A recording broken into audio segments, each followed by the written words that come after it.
Everything you believe about success, money, and love might be upside down. Paradoxes twist reality. Stay with me, and you'll never see life the same way again. The first paradox we will explore tonight is called the comfort paradox. The more you seek comfort, the weaker you become. At first it sounds strange.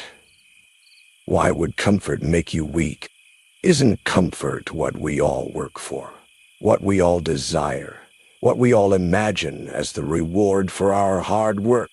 We dream of a soft bed, a warm home, a safe job, a life without friction or stress. Comfort feels like the ultimate goal. And yet, the deeper we sink into comfort, the more fragile we become. This is the paradox. Comfort promises strength, but often it delivers weakness. Think of the human body. Muscles are designed to be used.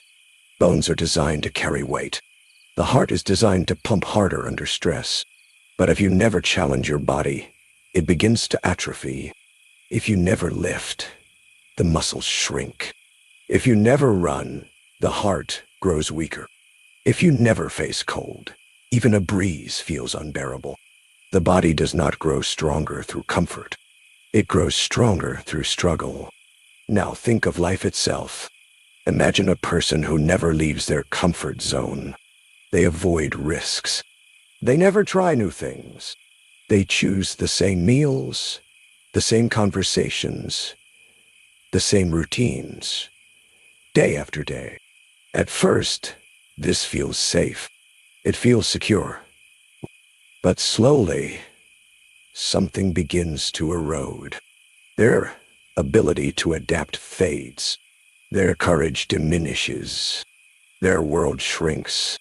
Life becomes smaller, not because danger has increased, but because their tolerance for discomfort has collapsed. This is the silent cost of constant comfort. We see this paradox everywhere. Look at modern society. We have climate control in every building. We have cars too. Take us a few blocks. We have apps that deliver food to our door without us moving. We can live without ever stepping into the cold, the heat, the rain. Technology has given us extraordinary comfort. But has it made us stronger? Or has it made us softer, less resilient, more easily shaken by minor inconveniences? The smallest delay, the smallest discomfort, the smallest challenge feels unbearable because we have trained ourselves to avoid them. History tells a different story. Our ancestors faced discomfort every day. They walked miles to find water. They endured storms without shelter. They hunted, farmed, carried, built, repaired. They lived with danger and uncertainty as part of life. And because of this, they were strong.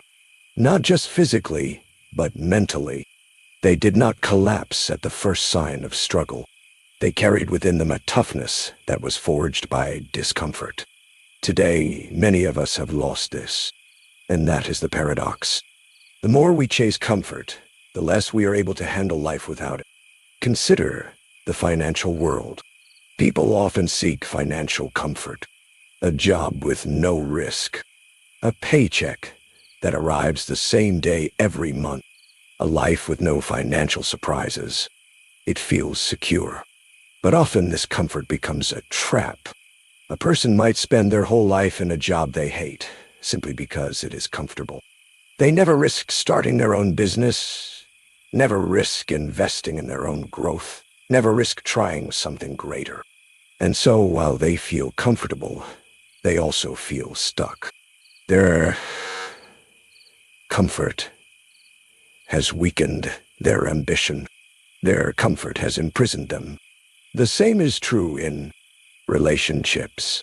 Comfort can bring closeness, stability, peace. But when comfort becomes the only goal, relationships begin to wither. Couples stop growing. They stop surprising each other. They stop reaching deeper levels of love and connection. They settle into a routine that feels safe but empty. And when difficulty comes, When real struggle appears, the relationship collapses because it has grown weak. Comfort kept it calm, but it also kept it fragile. Health follows the same pattern.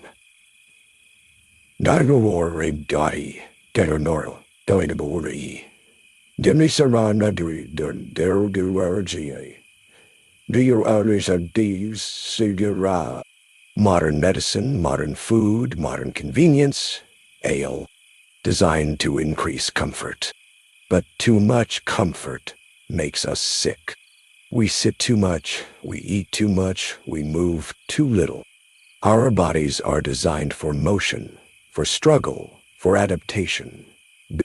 But comfort has removed the struggle, and so disease appears. Strength fades, energy diminishes, life expectancy increases, but the quality of life decreases. Comfort has given us longer lives, but not stronger ones. The comfort paradox is not about rejecting comfort entirely. Comfort has its place. We need rest, safety, recovery. A life of constant hardship would be unbearable, but a life of constant comfort is equally dangerous because it erodes our strength quietly, slowly, invisibly. True growth comes from discomfort. Strength comes from struggle. Resilience comes from facing difficulty, not avoiding it. Think of a tree. If you water it too often, if you protect it from every gust of wind, if you shield it from the sun, its roots will never grow deep. It will remain weak, fragile, dependent on your care. But if you let it face the wind, if you let its roots dig deep into the soil, if you allow it to struggle for water, it becomes strong. It survives storms because it has been shaped by them. Comfort is the gardener's kindness, but too much kindness creates weakness. This lesson appears in every part of life. Success is never born in comfort. Great art is rarely created from a place of ease. Great leaders are not shaped by luxury. They are forged in discomfort, in challenge, in uncertainty.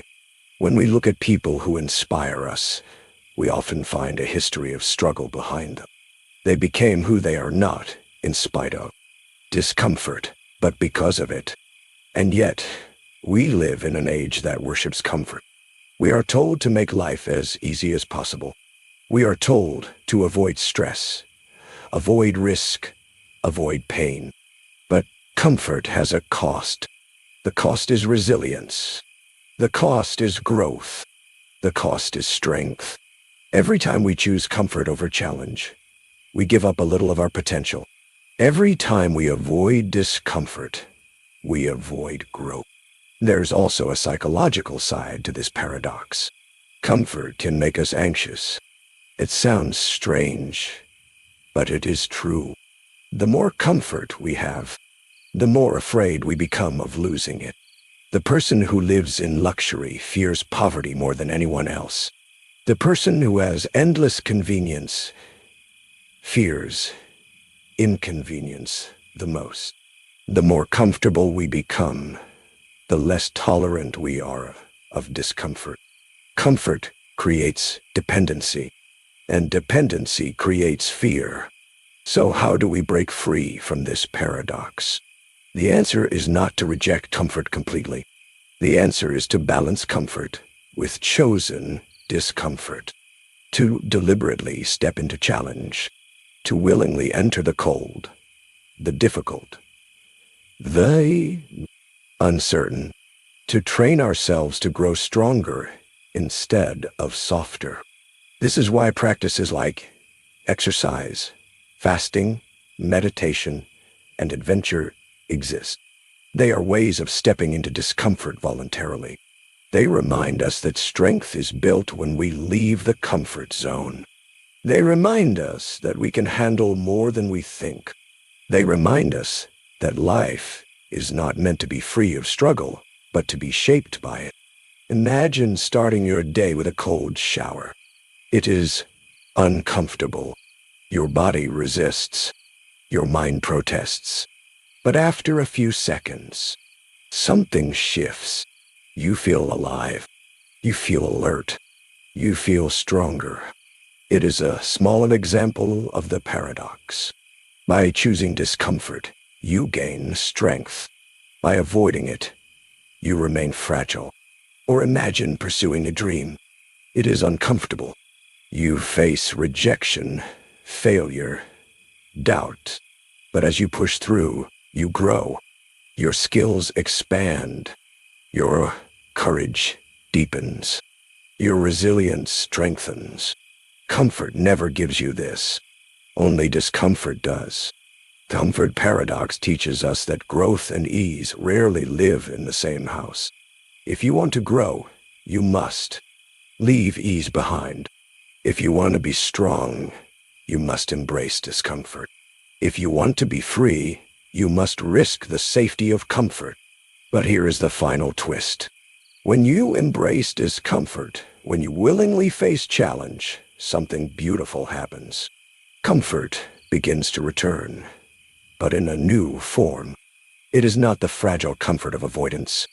It is the deep comfort of resilience. The comfort of knowing you can handle life. The comfort of strength. True comfort is not the absence of struggle. True comfort is the confidence that no matter what comes, you will endure. That is the real gift. Not the soft pillow, not the easy job, not the predictable life, but the knowledge that you can face storms and still stand. The comfort paradox reminds us that weakness hides inside too much ease. But strength is waiting in discomfort. The more you seek comfort, the weaker you become. But the more you face discomfort, the stronger you grow. The next paradox is called the risk paradox. Playing it safe is often the riskiest move. At first, this feels impossible to accept. Everything in life teaches us to be careful. Our parents tell us not to climb too high, not to go too far, not to take chances. Schools reward us for following the rules, not for breaking them. Companies train us to avoid mistakes, to stay within boundaries, to keep things predictable.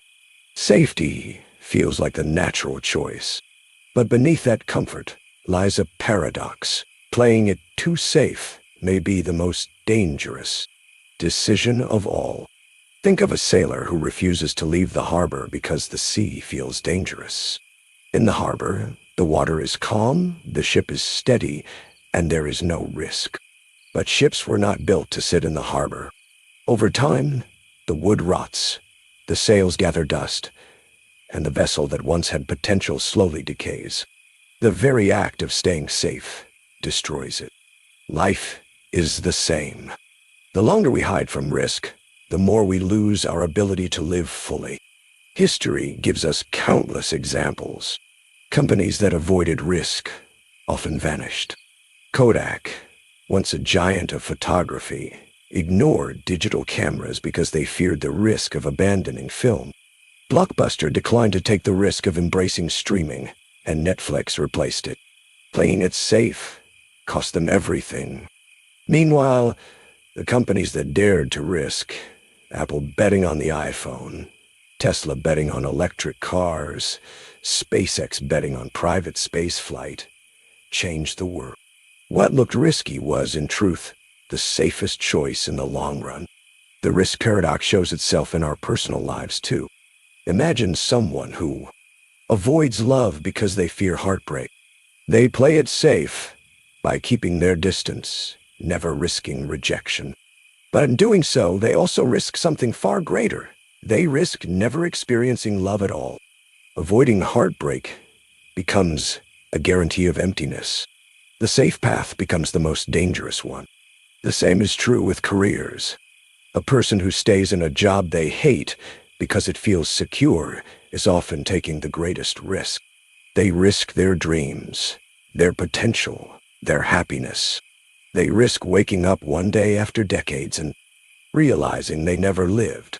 Meanwhile, the one who takes the risk to pursue their passion, even with uncertainty, may stumble, may fail, but they also grow. And growth always leads to more opportunities. The risky path is, in truth, the safer one for the soul. Why does this paradox exist? Because safety is an illusion. Life itself is risk. To be alive is to be vulnerable to loss, to pain, to uncertainty. Hiding from risk does not remove it. It only trades one kind of risk for another. The risk of failure is replaced by the risk of stagnation. The risk of rejection is replaced by the risk of loneliness. The risk of losing money is replaced by the risk of wasting time. One way or another, risk finds us. Think of a chess game. A player who never risks an attack, who only defends, may feel safe at first. But over time, their board shrinks, their options vanish, and eventually, they lose. Safety turns into defeat. But the player who dares to risk calculated moves, who is willing to sacrifice pieces for position, creates opportunity. They may fail, but they also may win. The willingness to risk is the only path to progress. Even in health, the paradox appears. A person who never exercises because they fear injury is, in truth, taking the greatest risk. Their muscles weaken, their heart suffers, their body becomes fragile. The attempt to stay safe creates danger. Meanwhile, someone who risks discomfort by exercising, by pushing their body, becomes stronger, healthier, freer. The risk of short-term pain creates the safety of long-term health. The risk paradox also appears in creativity. An artist who never risks criticism, who paints only what is safe, produces work that is forgettable. But the artist who risks showing their deepest truth, their strangest vision, their boldest experiment, may be mocked. But they may also create something timeless.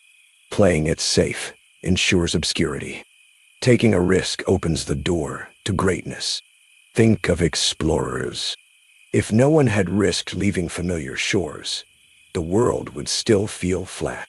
If no one had risked stepping onto unknown land, much of human progress would never have happened. Every discovery, every invention, every breakthrough was born from risk. To refuse risk is to refuse life itself. There is also a spiritual layer to this paradox. Many people cling to comfort because it feels safe. But in doing so, they risk missing the depth of existence.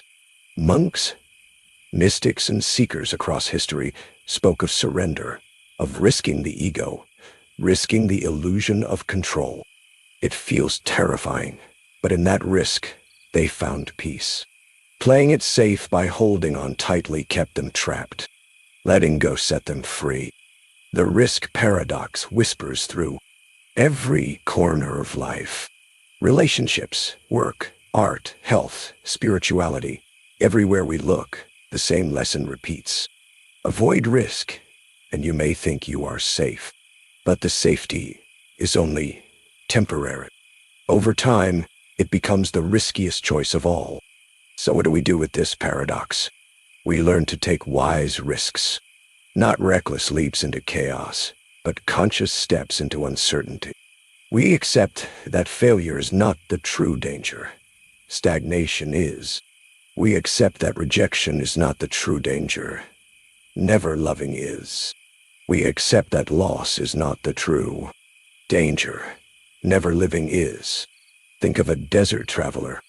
They fear leaving their camp because the desert feels dangerous.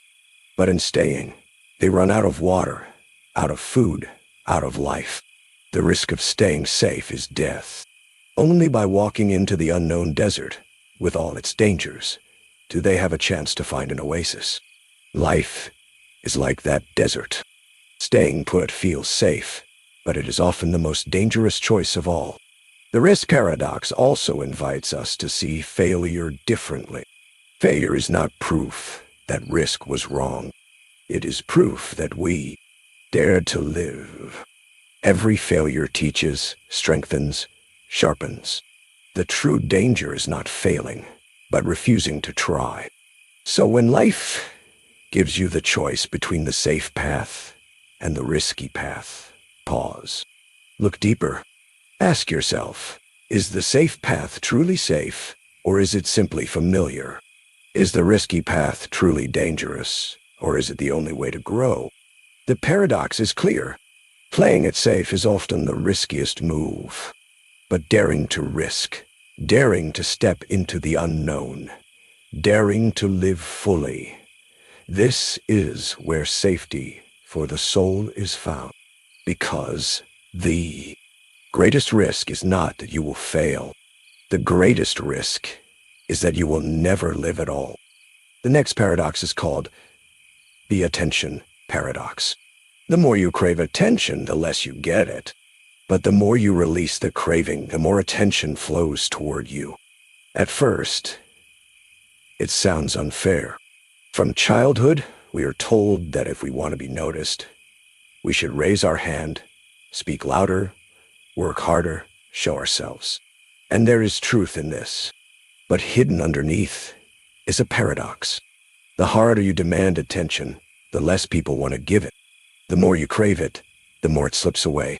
Attention, like happiness, like respect, cannot be forced. It arrives naturally, and only when it is not chased too desperately. Think of the person at a party who laughs too loudly, tells too many stories, tries too hard to impress. Everyone sees them, but no one truly listens. Their effort to gain attention has the opposite effect. People turn away. Their presence feels heavy, demanding, unnatural. And then, think of the quiet person in the corner who is not trying to impress anyone. They speak rarely, but when they do, everyone listens. Their lack of craving creates space for attention to flow naturally. Social media magnifies this paradox. Many people post endlessly, chase likes, beg for validation in comments and shares. But the harder they chase, the emptier it feels. Their audience grows tired.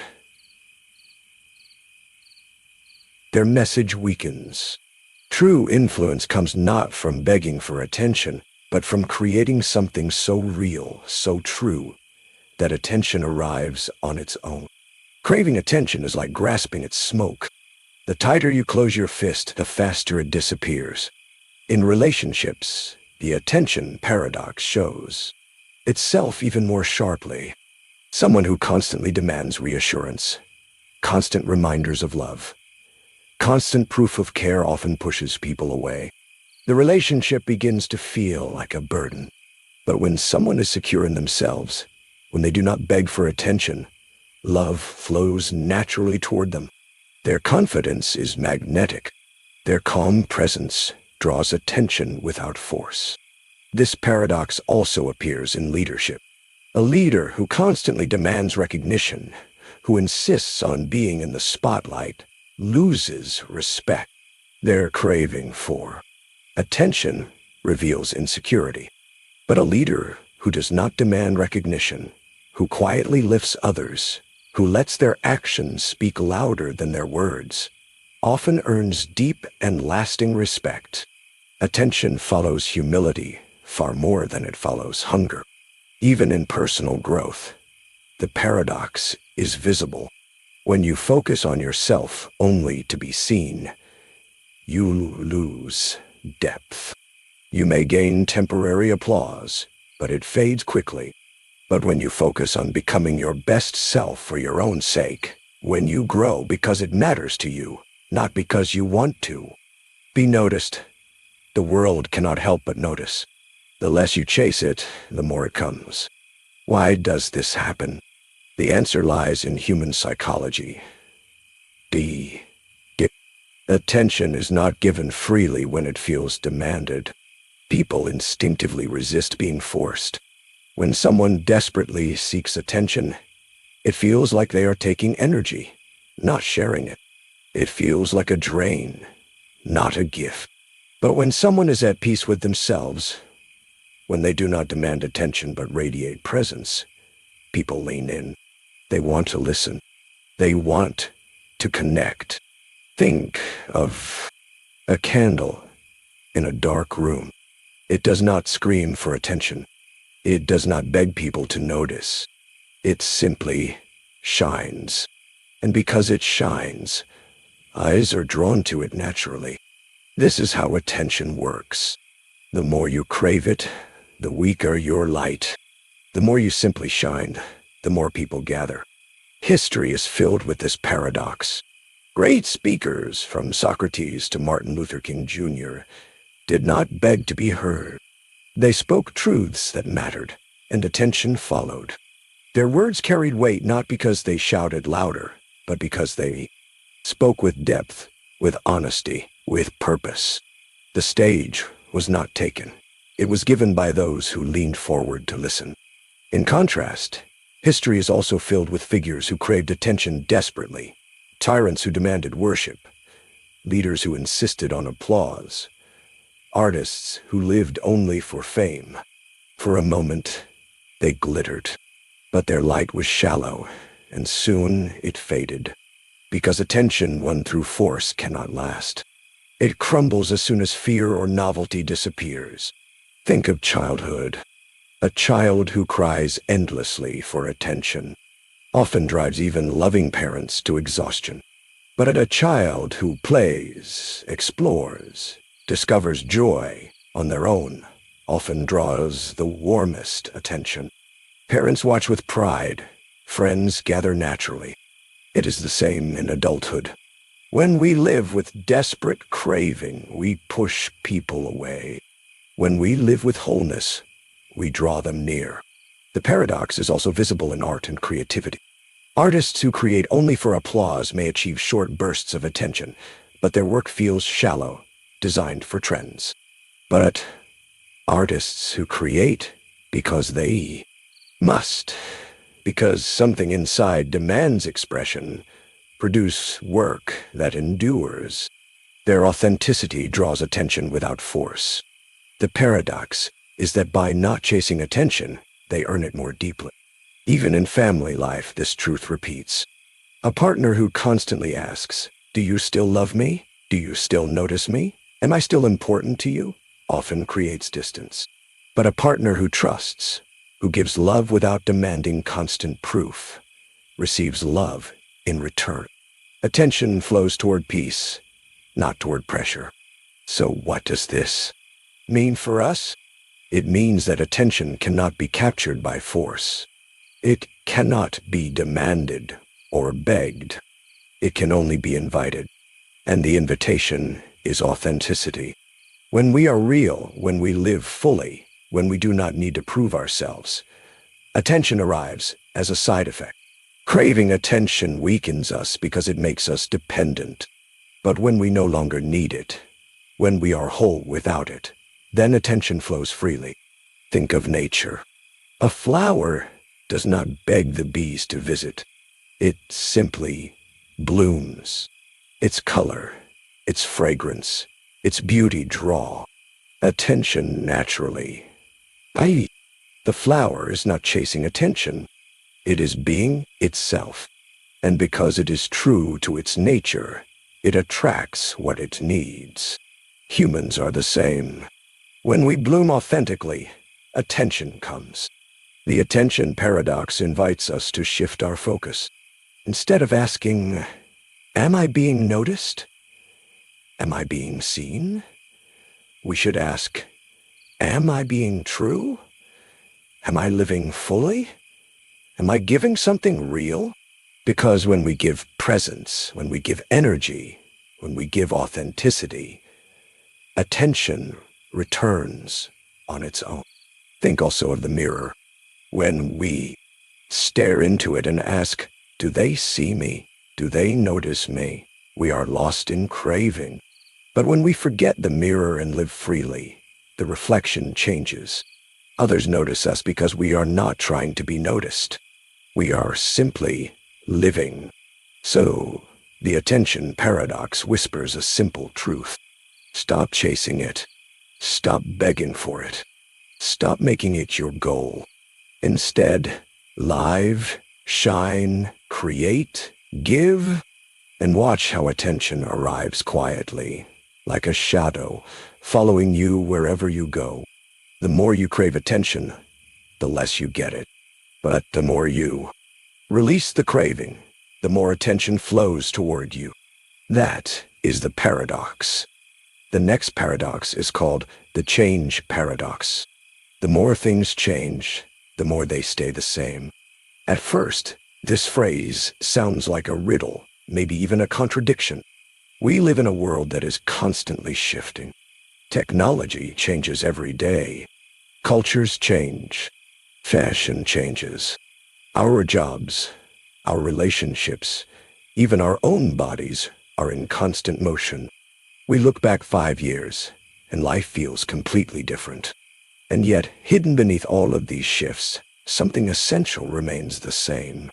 The surface transforms, but the core repeats itself again and again. Think of history. Empires rise and fall. Nations expand and collapse. Leaders come and go. Every generation feels it is living in unprecedented times, that its struggles and challenges are unlike anything before. And yet, when we study history, we see the same cycles repeating. Power rises, power corrupts, power declines. People search for meaning, for belonging, for hope. The clothes change, the languages change, the technology changes, but the human heart stays the same. We see the change paradox in our personal lives, too. Imagine moving to a new city. At first, everything feels unfamiliar. The streets, the shops, the people, the pace. It feels like your life has completely changed. But after a few months, the routines return. You wake, you eat, you work, you sleep. The same habits, the same worries, the same patterns emerge. The environment is new, but the self you carry remains. Wherever you go, there you are. This is why some people keep changing jobs, changing partners, changing houses, always believing that the next change will transform everything. But after the excitement fades, they find themselves repeating the same frustrations, the same conflicts, the same insecurities. The world around them changes, but the person within remains. Without inner transformation, outer change is only decoration. Paradox also appears in progress. Every new technology promises to revolutionize life. The printing press, the radio, the television, the internet, artificial intelligence, all of them reshaped society. And yet, the core questions remain the same. How do we connect? How do we find meaning? How do we balance freedom and responsibility? The tools change, but the human dilemmas remain unchanged. Even in relationships, the change paradox reveals itself. People grow older, appearances shift, circumstances evolve, but the dynamics often repeat. Someone who never learns to communicate will find the same conflicts in every relationship. Someone who fears vulnerability will recreate the same distance, no matter who their partner is. The names change, the faces change, but the patterns remain. Consider also the passage of time in our own lives. Childhood becomes youth, youth becomes adulthood, adulthood becomes age. The body changes, the roles change, but the inner questions often remain. Who am I? What matters most? What will I leave behind? We may change jobs, cities, friends, but we still wrestle with the same themes. The mirror shows a different face, but the gaze behind the eyes is the same. So what does this paradox teach us? It shows us that real change is not just external, it is internal. If we only change our environment, our routines, our possessions, then life eventually circles back to the same place.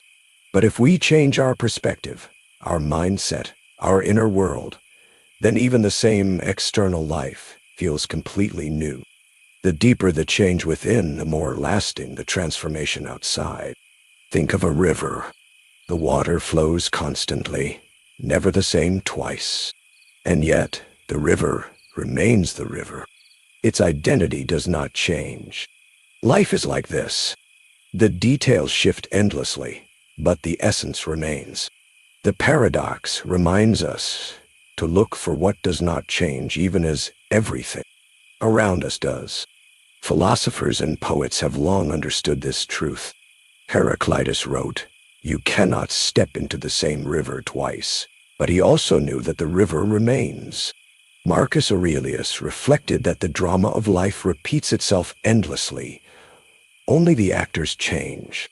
Shakespeare echoed the same. All of the world's a stage, and all the men and women merely players. The costumes and scenery change, but the play is familiar. Every generation believes it is unique. Every culture feels its struggles are new. But beneath the surface, the same emotions repeat: love and jealousy, ambition and fear, hope and despair. The setting changes, but the human heart does not. It is not meant to depress us. It is meant to humble us, to remind us that chasing constant external change without internal growth will not free us. The wheel will turn, but we will remain in the same place. And yet, the paradox also carries hope. If the essence remains the same, then wisdom from the past still matters. Ancient truths still guide us. The lessons of history still protect us. Because beneath change, there is continuity. And within continuity, we can find stability. Think of revolutions. They promise total change, new systems, new leaders, new orders. But often, after the dust settles, the same patterns return. Power concentrates. Corruption reappears. The faces change, but the game continues. This does not mean change is pointless. It means change must be deeper than surface. Without transforming human hearts, no revolution lasts. In our personal lives, we also feel this. We buy new clothes, new gadgets, new decorations for our homes. For a moment, it feels refreshing. But soon, the same worries return. The same insecurities whisper in our minds. The outer has changed, but the inner remains. Real transformation begins inside. The change paradox also teaches patience. When the world seems to spin too fast, when everything feels uncertain, we can remember that beneath the surface, the human story repeats. This is not the first crisis, not the first upheaval, not the first uncertainty. Humanity has been here before, and it has endured. Knowing this can calm our fears. The change around us is real, but it is not total. The essence remains. So how do we live with the change paradox? The answer is balance. We must embrace change without expecting it to solve everything. We must accept stability without clinging to it. We must understand that while the world transforms endlessly, our inner work is what gives that transformation meaning. Think of a tree through the seasons. Spring brings blossoms. Summer brings shade. Autumn brings falling leaves. Winter brings stillness. The appearance changes completely, but the tree remains. Life is like this tree. The details of our lives change with time, but something steady remains beneath. The change paradox invites us to pause and reflect, to ask ourselves, what patterns am I repeating? What lessons do I keep encountering, no matter how much my life changes on the surface? What has truly changed in me, and what has stayed the same? The more things change, the more they stay the same. This paradox reminds us that chasing newness will not free us unless we also renew ourselves. It tells us that real transformation comes not from what surrounds us, but from what is within us. The world will always change. Seasons will turn. Generations will rise. Technology will evolve. But the essence of being human will remain. Love and fear. Be hope and doubt. Courage and weakness. These do not vanish with time. They only find new costumes, new names, new forms. So when life changes around you, remember the paradox. Beneath all change, something constant waits. And when you find that constant, you discover peace. Because then you understand that no matter how the world transforms, you will always carry within you the power to remain steady. The next paradox is called the love paradox. The harder you try to keep it, the faster it slips away. Love is perhaps the most mysterious force in human life. We all want it. We all need it. We all search for it. Songs are written about it. Wars have been fought for it. Entire lives are shaped around it. And yet, love carries within it a paradox that makes it fragile. The more you try to hold on tightly to love, the more it slips away from your grasp. The harder you clutch it, the more easily it crumbles. At first, this seems strange. Shouldn't effort preserve love? Shouldn't care and attention make it last? But love is not like a possession you can lock away. It is not a jewel you can keep safe in a box. Love is alive. It breathes. It flows. It expands. And like anything alive, it cannot survive being suffocated. Think of holding water in your hand. If you close your fingers gently, the water rests there calmly. But if you clench your fist, trying to hold it tighter, the water seeps out through the cracks. Love behaves the same way. It requires openness, trust, space. When you hold it too tightly, when you try to control it, when you fear losing it, you create the very conditions that push it away. In relationships, the love paradox shows itself clearly. A partner who demands constant proof, constant reassurance, constant control, slowly suffocates the bond. What begins as care turns into pressure. What begins as devotion turns into fear. And fear poisons love. The more you try to lock love in place, the more restless it becomes. History and literature are full of this lesson. Tragic stories of lovers, destroyed not by lack of feeling, but by the fear of losing one another. Jealousy, control, obsession. These are not signs of love, but of fear disguised as love. And fear drives love away. True love does not grow in the soil of control. It grows in the soil of freedom. Think of Romeo and Juliet. Their love was powerful, but it was surrounded by fear, by conflict, by attempts to control. And so, it could not survive. The story endures because it shows us the paradox. Love suffocates when it is caged. This paradox also teaches us something important about the nature of love itself. Love is not ownership. You cannot own another person. You cannot command their heart. You cannot guarantee their affection forever. Love exists only when it is freely given. The moment you try to force it, it disappears. The very act of clinging turns it into something else. Dependency, attachment, fear, but not love. Think of the times in your life when you felt most loved. It was not because someone tried to control you. It was not because they demanded you prove your feelings. It was because they gave you freedom. They trusted you. They allowed you to be yourself. And in that freedom, love blossomed naturally. Love is like a bird. If you trap it in a cage, you may keep it near, but it will never sing. If you let it fly, it may leave for a moment, but it will always return to the place where it feels free. The love paradox is not a warning to care less. It is not a suggestion to neglect love. It is an invitation to trust it, to understand that love is strongest when it is free, To understand that letting go is not the same as losing. Letting go means creating space for love to grow. In friendships, this paradox also applies. A friend who demands constant time, constant attention, constant loyalty often drives people away. But a friend who gives space, who trusts, who supports without pressure, keeps relationships alive for decades. The harder you try to keep love by force, the quicker it fades.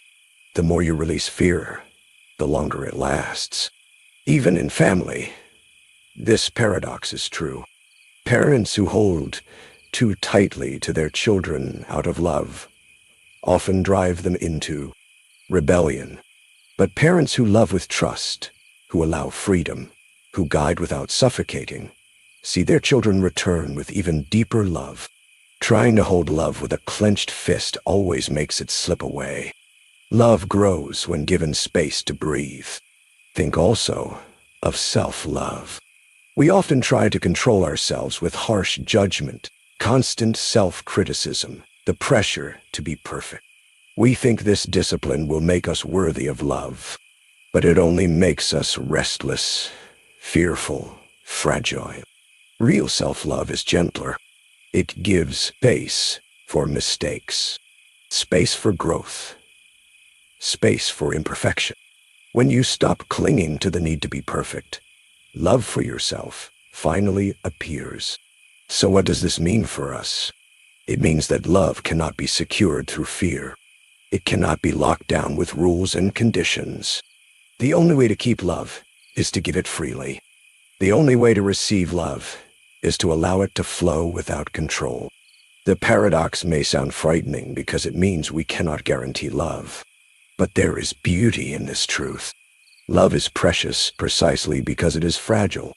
It is powerful precisely because it is free. If it could be forced, it would lose its meaning. The fact that it must be chosen again and again is what makes it real. Love is like a flame. If you cover it too tightly to protect it, you suffocate it. If you let it breathe, it glows brighter. The risk of letting it breathe is also the reason it shines. This paradox invites us to live differently.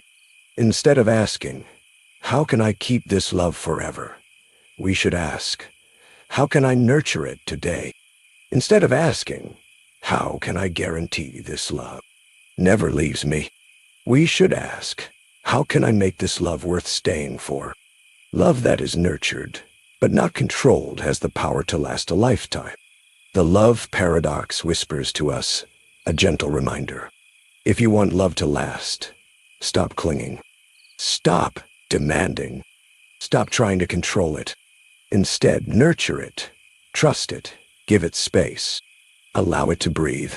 Allow it to grow. The harder you try to keep it, the faster it slips away. But when you let go of fear, when you allow love to flow freely, it stays. Not because you trapped it, but because it chose to remain. The next paradox is called the discipline paradox. Discipline creates freedom. At first, it sounds completely backwards. Discipline feels like the opposite of freedom. Discipline is rules, structure, limits, self-control. Freedom is choice, spontaneity, doing what you want whenever you want. How could discipline, something that feels like a cage, possibly lead to freedom, which feels like an open sky? And yet, the more we study life, the more we see that the two are not enemies but partners. Real freedom is born from discipline. Thinking of a musician, to play freely, to improvise, to express emotion without hesitation. They must first spend years in disciplined practice. Hours of scales, repetition, mistakes corrected again and again. Without that discipline, when they sit to play, their hands are clumsy, their notes uncertain. They are not free. They are trapped by their lack of skill. But the disciplined musician, after years of practice, can play anything. Their fingers move like water. Their mind is free to create. Discipline gave them the key to freedom. The same is true in sports. An athlete who trains every day, who builds discipline in diet, sleep, and movement, steps onto the field with freedom. Their body responds without hesitation. Their instincts are sharp. Their performance feels effortless. But the athlete who avoids discipline, who takes the easy road, finds themselves trapped by weakness, by fatigue, by lack of preparation. They cannot play freely because they lack the foundation. Discipline is the price of freedom. This paradox also lives in our daily routines. People often resist structure, thinking it will limit their freedom. They avoid schedules, avoid planning, avoid commitment. But ironically, this often leads to chaos. Deadlines pile up, time slips away, stress increases. They are not free. They are enslaved by disorder. On the other hand, someone who disciplines their time, who sets clear routines, who creates order, finds that they have more freedom. Their mind is calm. Their energy is focused. Their time is their own. By choosing discipline, they created space for freedom. Financially, the paradox is the same. A person without discipline in spending may feel free in the moment, buying whatever they want, whenever they want. But soon, debt appears. Bills grow heavy. Choices disappear. They are trapped by their own lack of discipline. Meanwhile, someone who saves consistently, who spends wisely, who invests with patience, appears disciplined, maybe even restricted. But over time, they gain true freedom. Freedom to travel, to work on what they love, to live without fear. Discipline in money creates the freedom to live fully. The discipline paradox even applies to creativity. Many people believe creativity requires freedom from rules. They imagine the artist who waits for inspiration, the writer who works only when they feel like it. But often this freedom becomes paralysis. Days pass, weeks pass, nothing is created. The blank page becomes a prison. Meanwhile, the disciplined creator who writes every day, who paints every day, who commits to the work even when uninspired, eventually finds freedom. Their discipline builds a habit, and within that habit, creativity flows.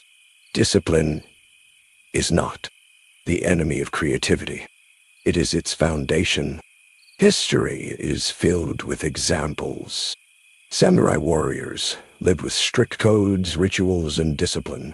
To outsiders, it looked like restriction, but their discipline gave them calm in battle, focus in danger, and freedom from fear. Spartan soldiers trained endlessly, their lives shaped by order and routine. That discipline gave them the freedom to stand strong against overwhelming odds. Writers like Leo Tolstoy or Ernest Hemingway practiced daily discipline in their craft. It looked rigid, even exhausting, but it gave them the freedom to create works that changed literature forever. So why does discipline create freedom? Because freedom without structure collapses into chaos. Imagine a sailor on the open sea without discipline, without knowledge of navigation. They are free to go anywhere, but without skill, that freedom becomes danger. They drift without direction. But with discipline, the sailor reads the stars, adjusts the sails, steers with purpose. Their freedom is real because it is guided by skill. Discipline transforms possibility into reality. There is also a deeper psychological truth here. Discipline builds trust in yourself. When you know you can keep promises to yourself, when you know you can act even when you do not feel like it, you gain freedom from doubt, freedom from weakness, freedom from fear. A person without discipline is constantly at war with themselves. They want to act, but cannot. They want to change but fail. Their lack of discipline traps them. But discipline dissolves that prison. It gives you freedom from your own resistance. Think of language. If you do not discipline yourself to study vocabulary and grammar, you cannot speak freely. You are trapped in silence. But if you practice daily, if you build discipline and study, soon you can express anything, anytime. You are free in a new world of communication. Again, discipline leads to freedom. Even in health, the paradox is clear. The person who eats whatever they want, who avoids exercise, who indulges every craving, may feel free in the moment. But slowly, their body becomes heavy, tired, weak. They are not free to move, not free to live without pain. Another person disciplines their diet, their sleep, their activity. It may look like restriction, but over time, they gain freedom. Freedom to climb mountains, to dance, to play with children, to live without pain. Health is freedom, and discipline creates it. Even in spiritual life, the paradox holds true. Monks, mystics, seekers, many live with extreme discipline. They wake early, they pray, they meditate, they follow rituals. From the outside, it looks like restriction, but within that discipline, they find inner freedom. Freedom from constant desire, freedom from chaos of thought, freedom from fear of death. The cage of discipline becomes the door to spiritual liberation. The discipline paradox teaches us something profound. Freedom without discipline is not freedom at all. It is impulse. It is chaos. It is slavery to desire. True freedom is the ability to choose, the ability to act with strength, the ability to live fully. And this ability only comes when discipline has built the foundation. Think of a garden. A wild field may look free, but weeds choke life. Chaos consumes growth. A disciplined garden, planted and cared for, produces fruit, flowers, shade, beauty. Discipline is the structure that allows freedom to bloom. So the next time you resist discipline, remember the paradox. The small restriction today creates vast freedom tomorrow. The daily effort, the daily sacrifice, the daily structure, they are not prisons. They are the tools that carve the path to freedom. Discipline is not about denying life. It is about unlocking it. The musician plays freely because of discipline. The athlete moves effortlessly because of discipline. The artist creates endlessly because of discipline. The individual lives without fear because of discipline. So the paradox is clear. Discipline feels like chains, but it is actually the key. Discipline feels like limitation, but it is actually expansion. Discipline feels like control, but it is actually freedom. The next paradox is called the failure paradox. The more you fail, the closer you are to success. At first, it sounds like a cruel joke. How could failure, something we all fear and try to avoid, bring us closer to success? Isn't failure the opposite of success? The proof that we are losing, the evidence that we are not enough? And yet, when we look more carefully, we see a deeper truth. Failure is not the end of the road. It is the road itself. Every failure contains a lesson. Every mistake hides a direction. Every defeat plants the seed of eventual victory. The paradox is simple but powerful. The more you fail, the closer you come to true success. Think of a child learning to walk. They fall again and again.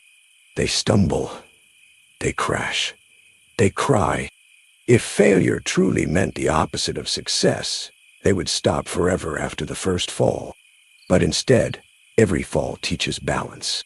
Every stumble strengthens muscles. Every mistake guides the body closer to mastery. The child does not succeed despite failure. but because of it. The bruises are not proof of weakness. They are proof of progress. The same is true in science. History is filled with stories of discoveries born from countless failures. Thomas Edison tested thousands of materials before he found the right filament for the light bulb. When asked about his failures, he said, "I have not failed. I've just found 10,000 ways that won't work." Each failure was not wasted. Each one carried him closer to success. Without those failures, there would be no light. Think also of the Wright brothers. Their dream of flight seemed impossible. They crashed again and again. Each broken wing, each failed engine, each dangerous fall could have been the end. But every failure became a teacher. Every mistake refined their design. And eventually, the impossible became reality. Humanity took to the skies not because the Wright brothers avoided failure, but because they embraced it as the price of discovery. In business, the paradox is just as clear. Entrepreneurs rarely succeed on their first attempt. Most begin with failures, failed products, failed partnerships, failed launches. But at each failure gives information. Each teaches what customers truly want, what mistakes to avoid, what strategies actually work. The entrepreneurs who succeed are not those who never fail. They are those who fail repeatedly and refuse to stop. Failure also shapes character. It humbles us, teaches resilience, builds perspective. A person who has never failed may look strong, but often they are fragile. At the first sign of difficulty, they collapse. But someone who has failed many times and stood back up gains an inner strength that no easy victory can provide. They know how to rise. They know how to endure. They know that failure is never final. Why does the paradox work this way? Because success is not a straight line.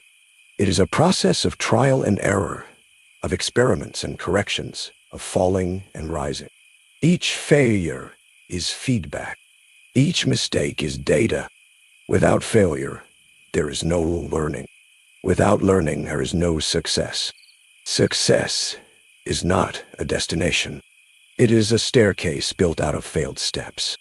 Every broken piece of stone becomes part of the structure that lifts you higher. Think of an archer aiming at a distant target. The first arrow misses. It flies too high. The next arrow misses low. Another flies to the left, another to the right. Each miss feels like failure, but with each shot, the archer learns. They adjust their aim, their strength, their posture. Eventually, the arrow strikes the target. Success was built on a foundation of failure. The bullseye is not reached by luck. It is reached by learning from every miss. In relationships, too, failure teaches us. A broken friendship, a failed romance, a misunderstanding. They hurt, but they also reveal what we value, what we need, how we must grow. Without failed relationships, we would never understand the depth of real love, real connection, real trust. The pain of failure makes the beauty of success possible. Heartbreak teaches us patience, compassion, humility. Failure in love opens the path to deeper love later.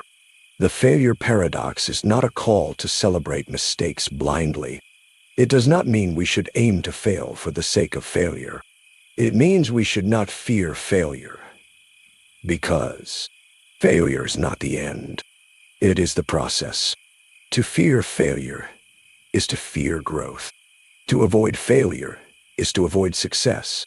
Failure is the toll we pay to travel the road to mastery. Think of the stories of great inventors, artists, leaders. Almost all of them are marked by failure. J.K. Rowling was rejected by multiple publishers before Harry Potter became a global phenomenon. Dictionary. Star Wars. You. Walt Disney was told he lacked imagination. Steve Jobs was fired from his own company before returning to lead it to greatness. Their failures did not stop them. Their failures became stepping stones. Athletes know this paradox better than anyone. The runner who trips in training learns how to lift their feet higher. The boxer who is knocked down learns how to guard better. The basketball player who misses 1,000 shots in practice is preparing for the one shot that will win the game. Every champion is built out of failures stacked on top of each other. Their medals shine because they are polished with defeat. Even in personal growth, the paradox holds true. When we fail at habits, at goals, at resolutions, we often feel ashamed. But those failures are not wasted. They show us our weaknesses. They reveal the gaps in our discipline. They point to the places where we must grow. Without failing first, we cannot build the strength to succeed later. Every broken attempt at change is not a wall, but a mirror. It shows us who we are and what we must become. There is also a spiritual side to this paradox. Failure humbles the ego. It strips away illusions of perfection. It teaches us compassion for ourselves and for others. A person who has failed deeply often carries a wisdom, a softness, a kindness that those who have only known success rarely possess. Failure connects us to our shared humanity. It reminds us that to live is to stumble, and to stumble is to grow. Think of a garden. Seeds must break before they sprout. The shell must fail for the plant to live. The ground must be disturbed for growth to begin. Failure is not the opposite of growth. It is the first step of growth. So, what should we do with the failure paradox? We must learn to reframe failure, to see it not as an enemy but as a teacher, to step into challenges knowing that failure is part of the path, to understand that the more we fail, the more we are learning, and the closer we are to the success that waits ahead. Failure is not a closed door. It is the key that unlocks the next one. The paradox is clear. Avoid failure, and you avoid growth. Fear failure, and you fear success. But embrace failure, learn from it, rise after it, and each step brings you closer to the life you want. The more you fail, the closer you are to success. That is the paradox. The next paradox is called the strength paradox. True strength is shown in vulnerability. At first, this feels impossible to believe. Strength is supposed to mean power, control, toughness.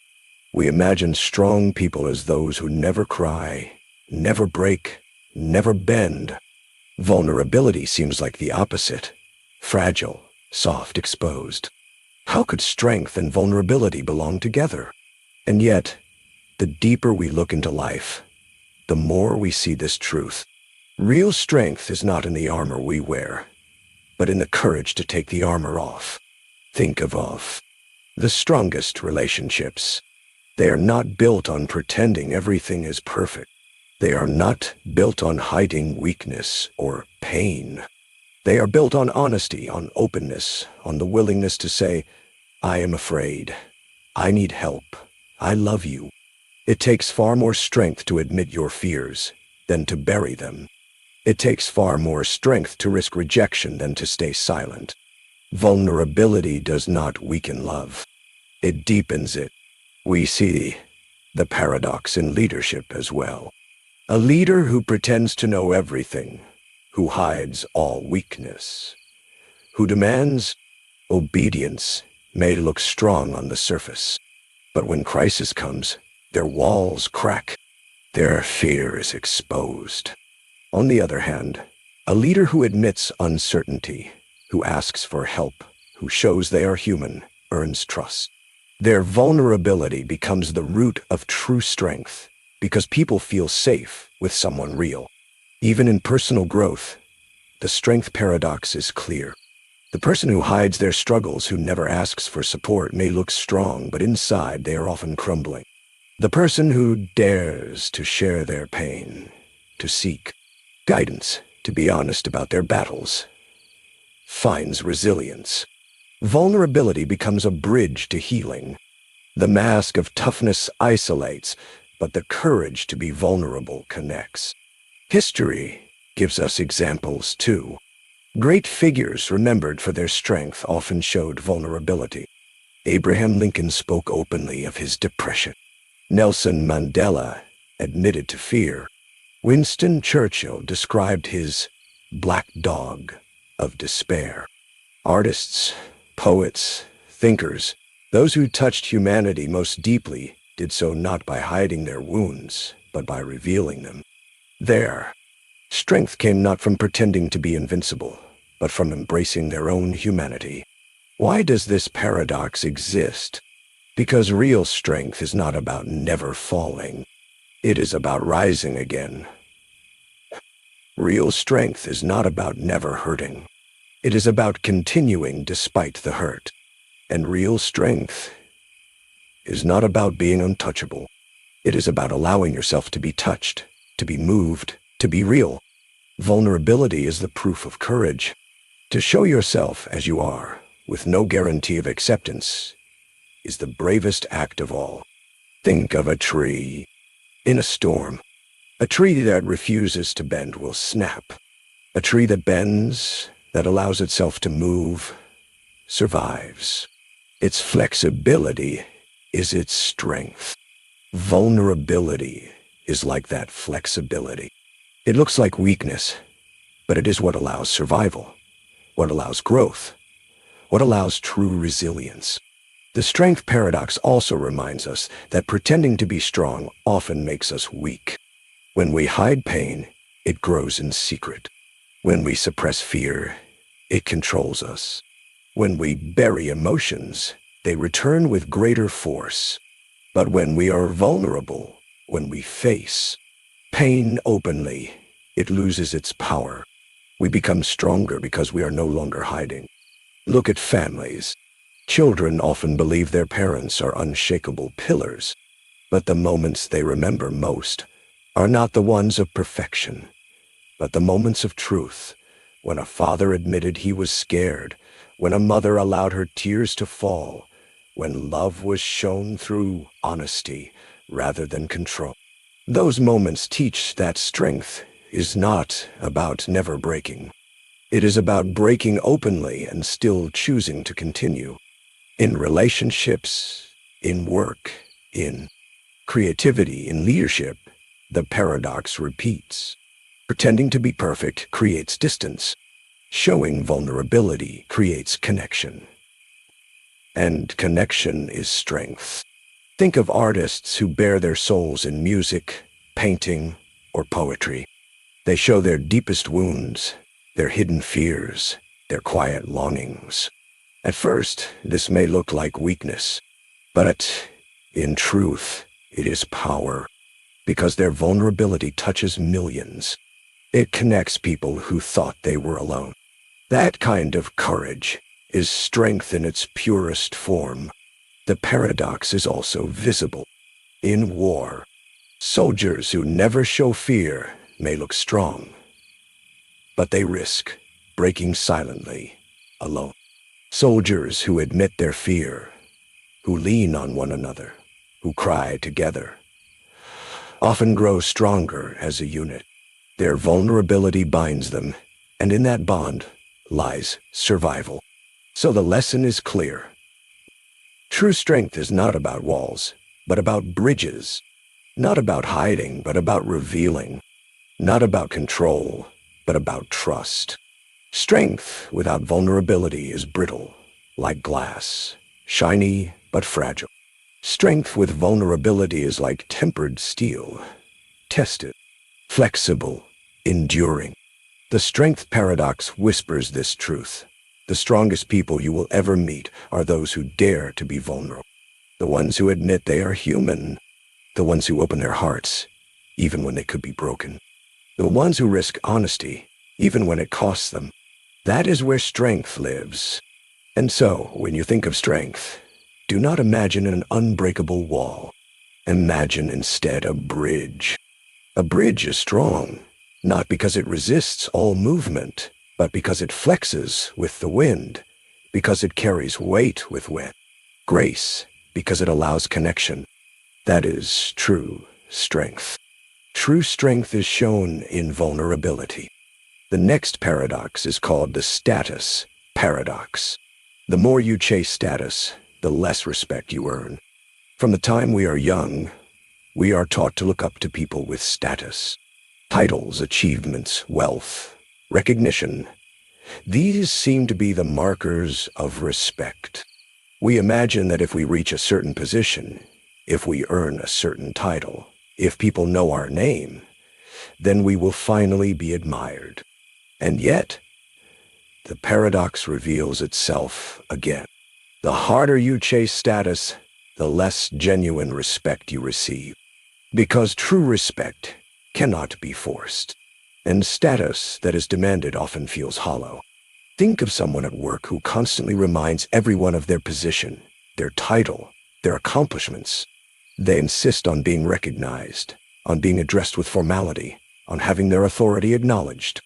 At first, people may obey, but inside, they roll their eyes.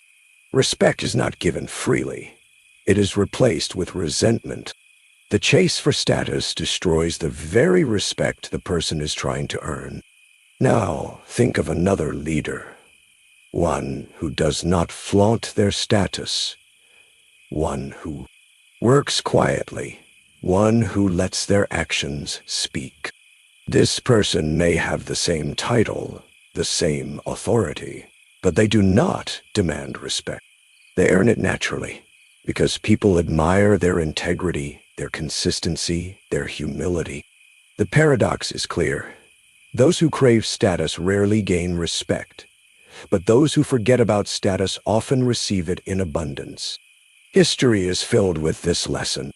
Kings and rulers who obsessed over power and recognition often ended with rebellion, hated by their people. Think of the Roman emperors who declared themselves gods, demanding worship. Their statues stood tall, but their rule was short. People obeyed while they lived, but celebrated their downfall once they were gone. Contrast this with leaders who served with humility, who led by example, who cared more for their people than for their own image. They were remembered with admiration long after their reign ended. Status chased through force collapses. Respect earned through character lasts for generations. This paradox is visible in daily life as well. On social media, many chase status in the form of likes, followers, and attention. They post not to share truth, but to gain recognition. The harder they chase, the less authentic they appear. Their audience grows tired. Their influence feels shallow. Their followers may click, but respect is absent. Meanwhile, someone who shares honestly, without chasing applause, often builds deeper influence. Their words resonate because they are real. Status screams for attention. Respect whispers, but its whisper lasts longer. In relationships, the status paradox shows itself too. A person who constantly tries to prove they are important, who brags about wealth, who insists on being admired, often drives people away. Friends avoid them. Partners grow tired of them. Love turns to distance. But someone who is grounded, who does not need to prove their worth, attracts others naturally. They do not demand attention, yet people lean toward them. Status is loud. Respect is quiet. And the quiet one often wins. So why does this paradox exist? Because respect and status are not the same thing. Status is external. It can be given, taken, displayed. It is like clothing. You can wear it for a while, but it does not define who you are. Respect is internal. It is felt, not forced. It is like a fragrance that cannot be faked. When someone chases status, others sense the insecurity behind it. They see the hunger, the desperation, and desperation never earns respect. But when someone forgets about status, when they focus instead on purpose, on contribution, on living authentically, respect flows naturally. Think of a teacher, the one who demands obedience with threats. May have status in the classroom, but no one truly respects them. The one who inspires through care and knowledge may have little status outside the room, but within it, they are deeply respected.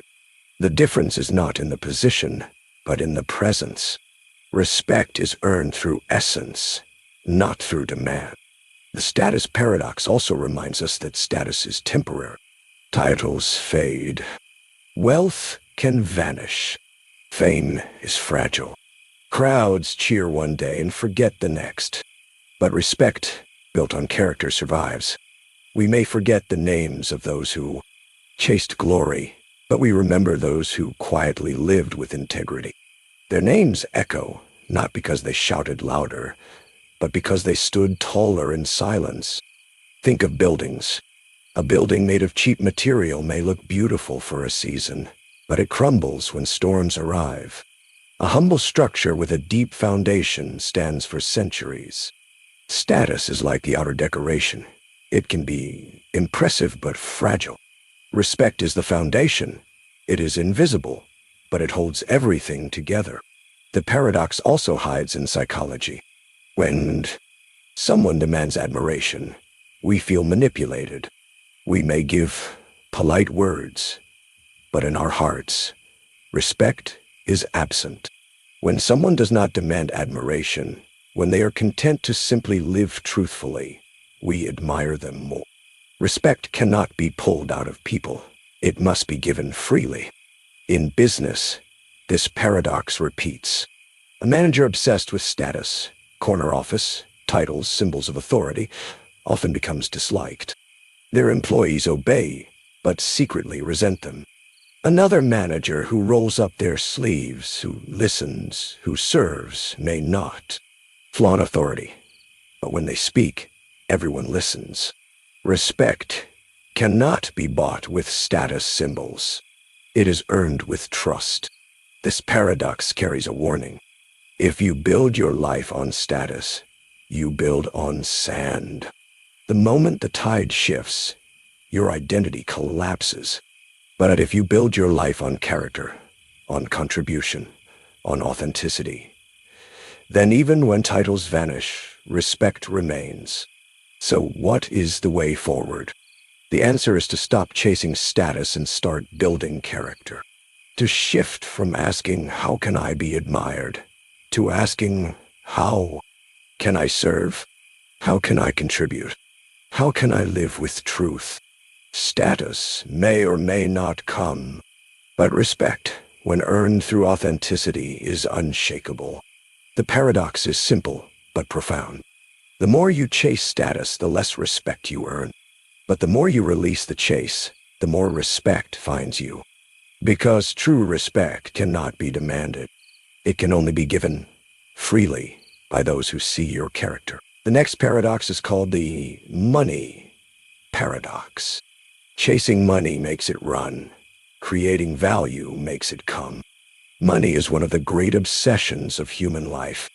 People wake up every day thinking about it, working for it, worrying about it. From the moment we are children, we are taught that money is the key to freedom, to security, to happiness. We hear it in conversations at home. We see it in the movies. We feel it in every advertisement around us. Money becomes the silent measure of success. And so we chase it.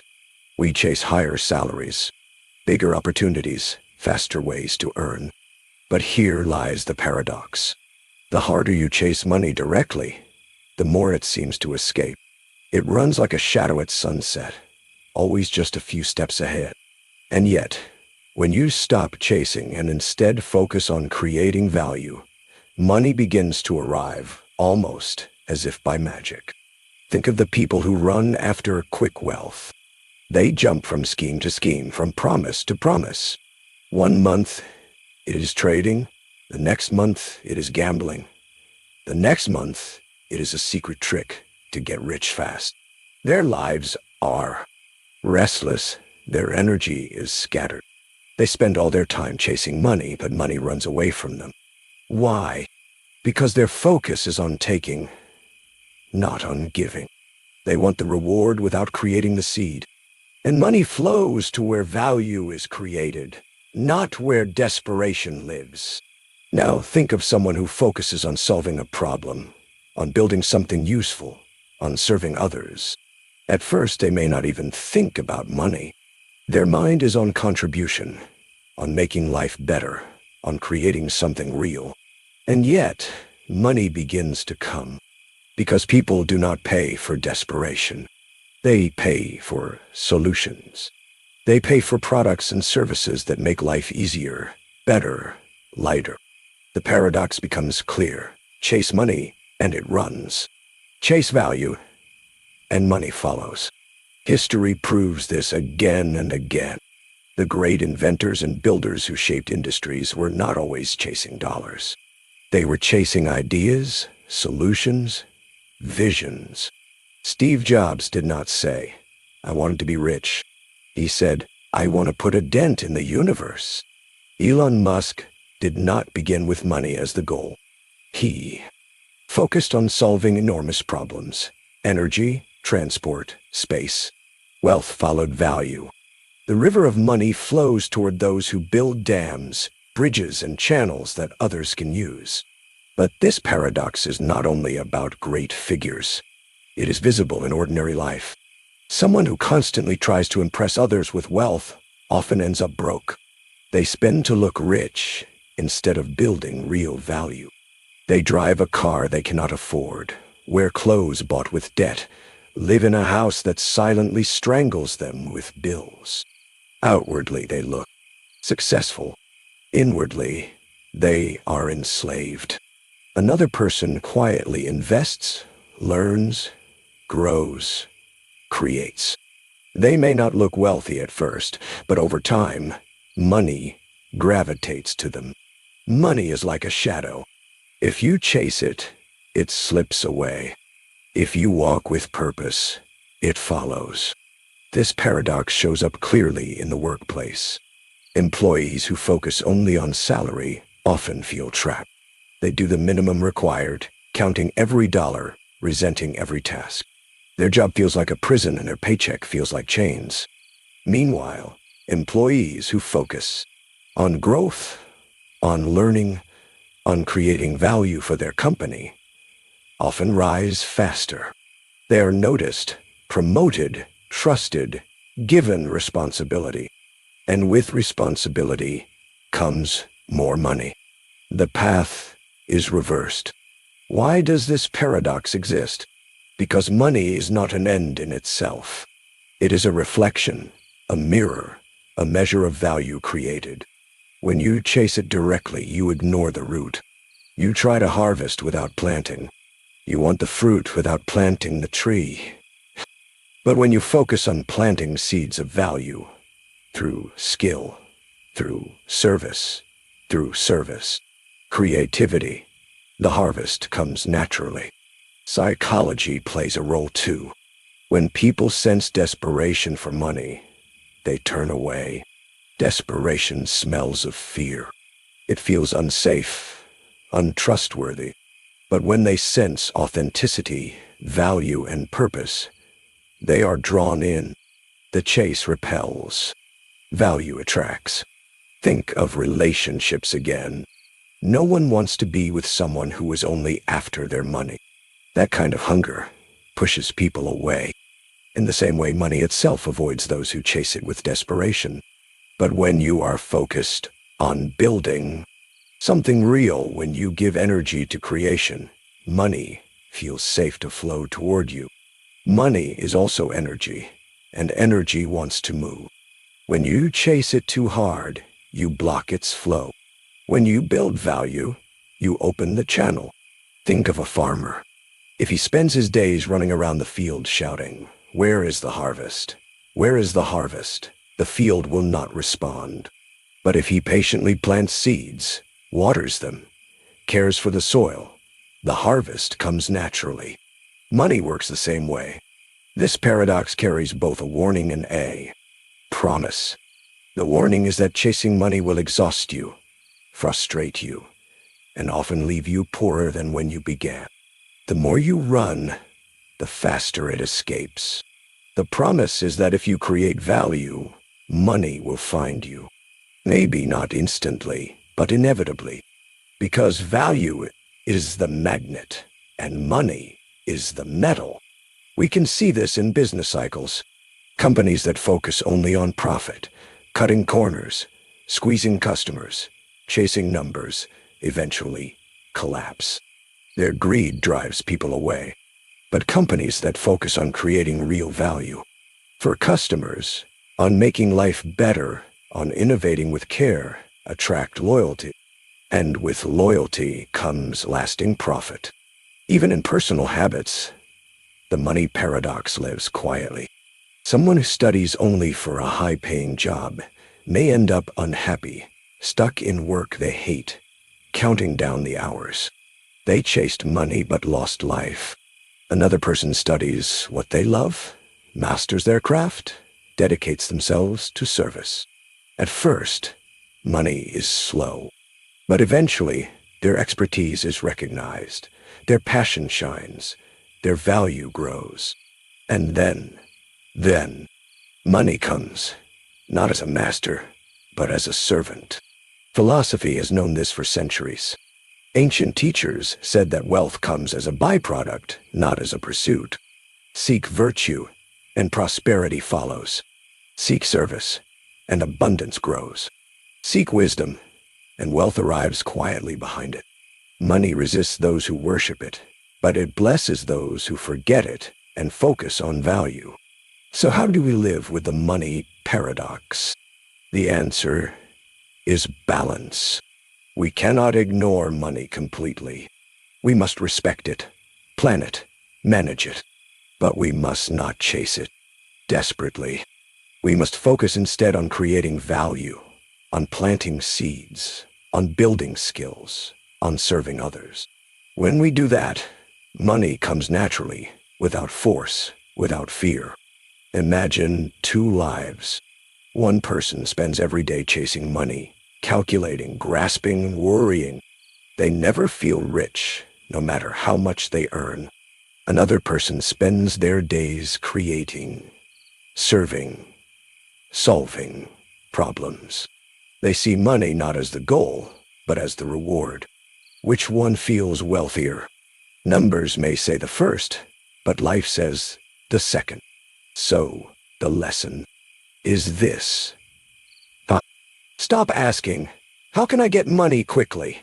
And start asking, how can I create value deeply? Stop running after the shadow and focus on the substance.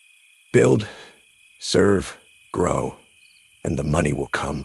The paradox is clear. Chasing money makes it run. Creating value makes it come. The next paradox is called the innovation paradox. To be original, you must copy first. At first, this sounds like a contradiction. We imagine originality as something pure, something untouched, something that bursts out of nowhere like lightning. We picture the genius who wakes up one morning with an idea the world has never seen, something completely unique, completely fresh, completely separate from everything before. But the truth is different. Every great innovation, every masterpiece, every original creation begins with imitation. To be original, you must first learn to copy. Think of language. Before you can write poetry, you must learn the alphabet.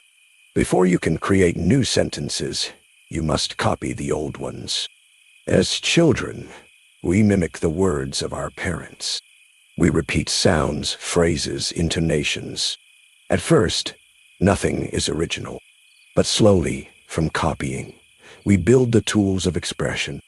Only later do we use those tools to say something new.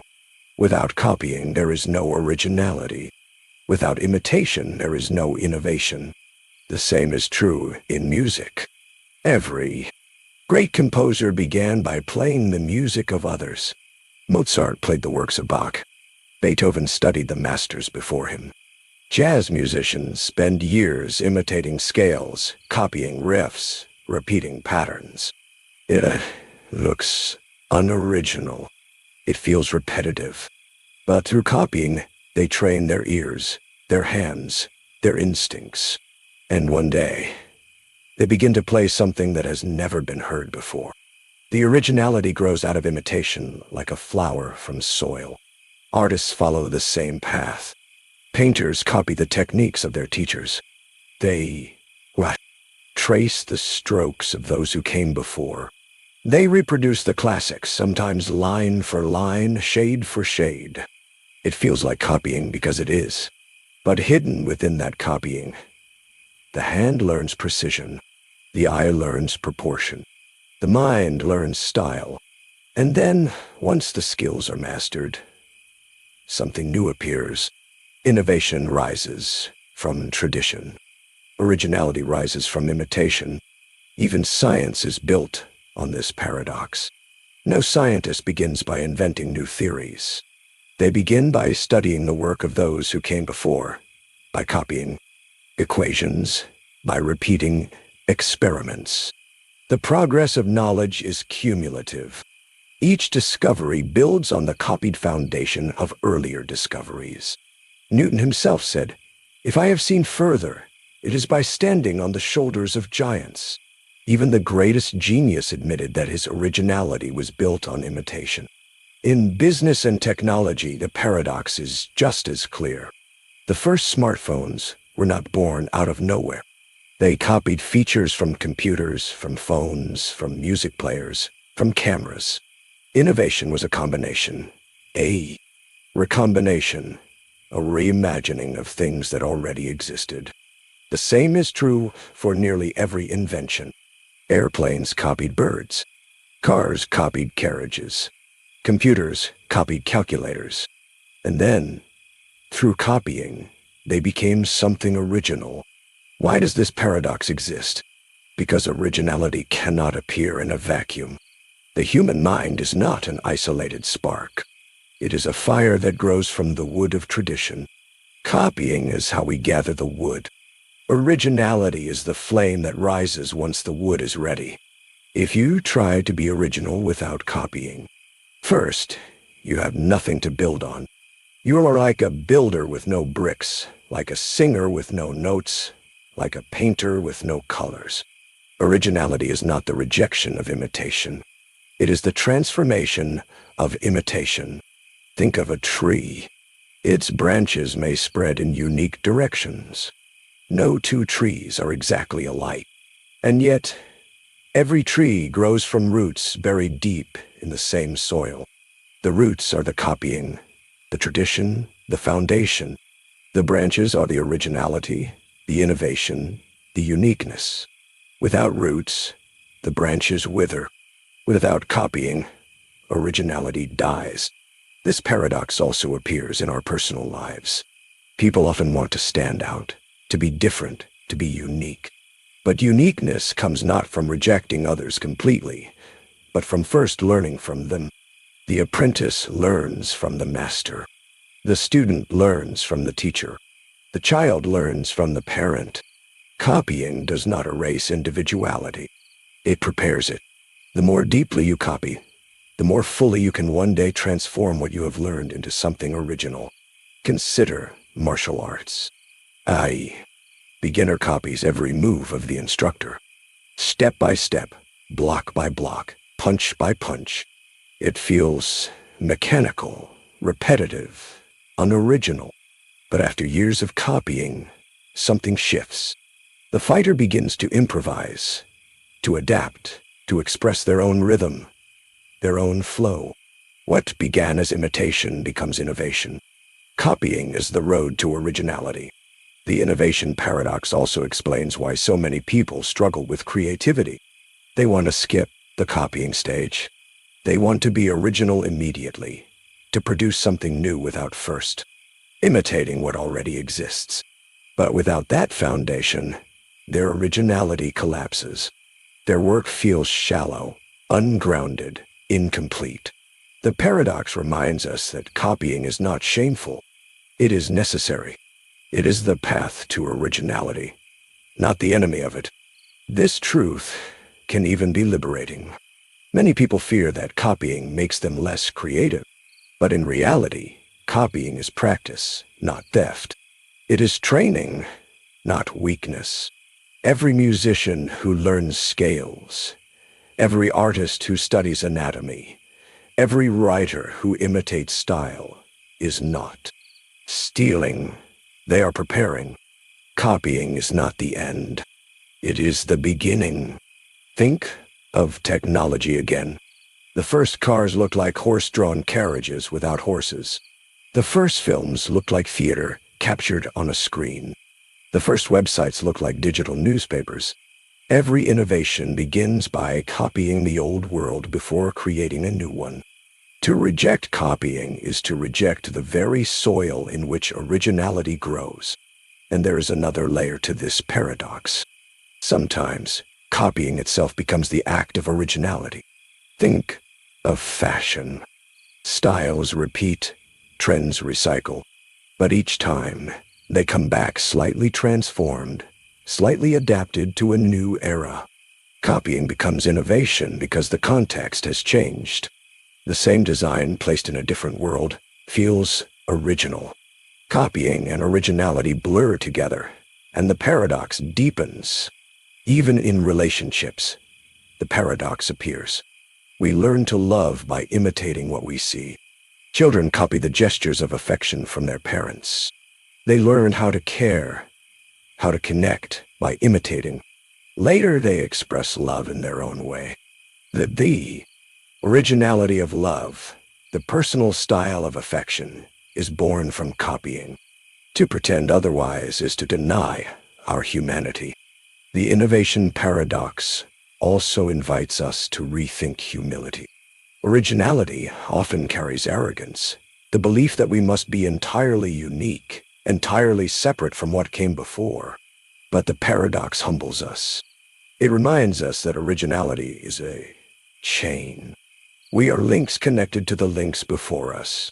Our originality is not a rejection of the past, but a continuation of it. To be original is to honor the copies we once made. So how do we live with this paradox? We embrace copying as the foundation of originality. We stop fearing imitation as weakness. We see it instead as training. We imitate, not forever, but long enough to master the tools. And then once the tools are ours, we create something new. Think of music one more time. Every note has been played before. Every chord has been struck before. And yet, every song can still be original. Because originality lies not in the notes themselves, but in how they are combined, how they are expressed, how they are felt. Copying the notes is necessary. Innovation comes from arranging them differently. The paradox is simple but profound. To be original, you must copy first. To innovate, you must imitate. To create something new, you must honor what is old. The road to originality always begins with repetition. But the destination, if you continue, is something unique, something powerful, something only you could create. So the next time you fear copying, remember the paradox. Every artist, every thinker, every inventor began as a copier. They traced, they repeated, they imitated. And then one day, they transformed. Copying was not their weakness. It was their strength. The innovation paradox reminds us that originality is not magic. It is transformation. And the more faithfully you copy at first, the more fully you will one day create something entirely new. To be original, you must copy first. That is the paradox. The next paradox is called the popularity paradox. The more people like you, the less authentic you are. At first, this feels unfair. From childhood, we are told that being liked is good.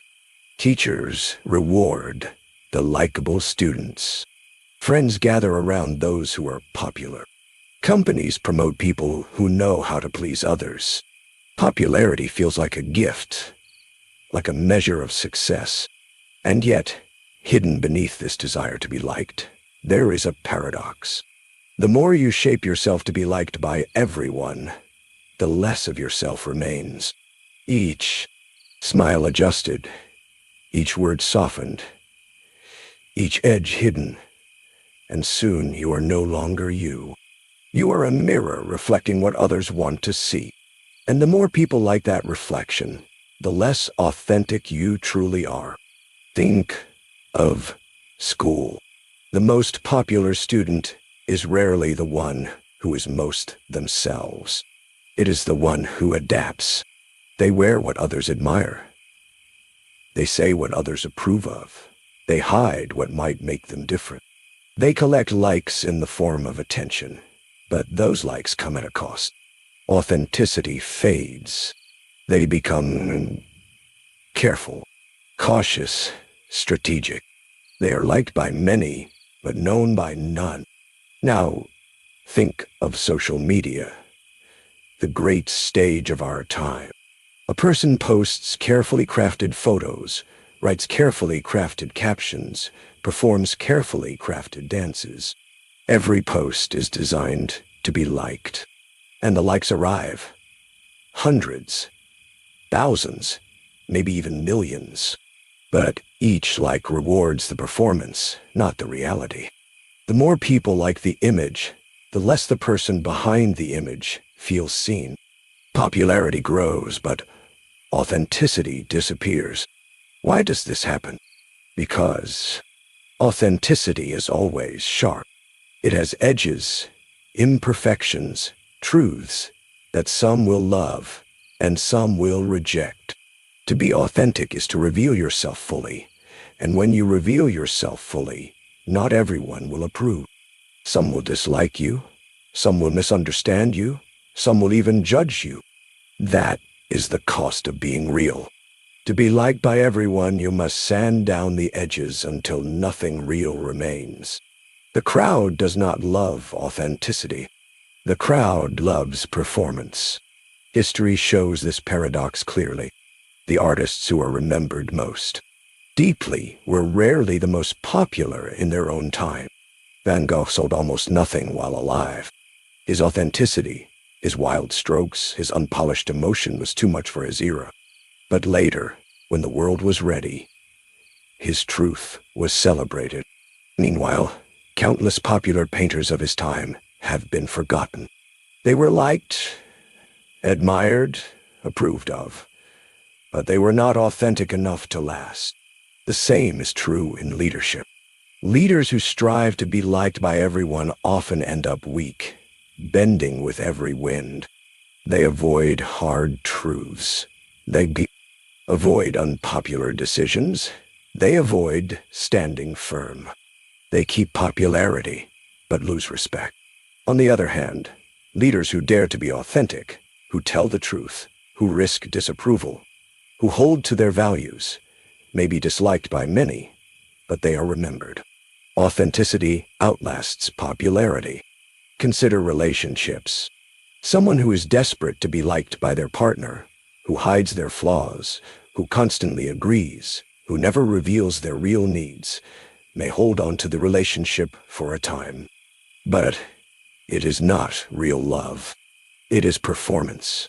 Real love requires authenticity. It requires the courage to be disliked, to argue, to reveal the parts of yourself that are not polished. Without that, the relationship may look beautiful, but it is hollow. The popularity paradox also appears in careers. The employee who says yes to everything, who avoids all conflict, who bends to every demand, is often liked. But they are also easily forgotten, easily replaced, easily overlooked. Their authenticity is hidden, and so their value is hidden. Meanwhile, The employee who dares to stand by their vision, who risks being disliked by speaking the truth, often rises higher. They are not liked by all, but they are respected by those who matter. So why do we chase popularity if it costs us authenticity? Because being liked feels safe. To be disliked feels dangerous. Deep inside, humans carry the memory of ancient tribes, where rejection meant exile, and exile meant death. Our minds are wired to seek approval. But in the modern world, this instinct betrays us. We can survive disapproval. What we cannot survive is the death of our own authenticity. Think of a mask. At first, putting on a mask feels safe. It hides the parts of yourself that others might dislike. But wear the mask too long, and you forget the face beneath it. People may like the mask, but they do not know you. And when you remove it, you fear that no one will stay. The paradox is cruel but clear. The more they like the mask, the less you believe they could ever love the real you. There's also a psychological cost. When you are liked for your performance, you feel hollow. Every compliment, every smile, every applause feels aimed at the mask, not at your soul. You become addicted to the performance, because without it, the attention disappears. But at each round of applause leaves you emptier, because you know it is not truly you they are applauding. Popularity becomes a prison. This is why many celebrities, admired by millions, often speak of loneliness.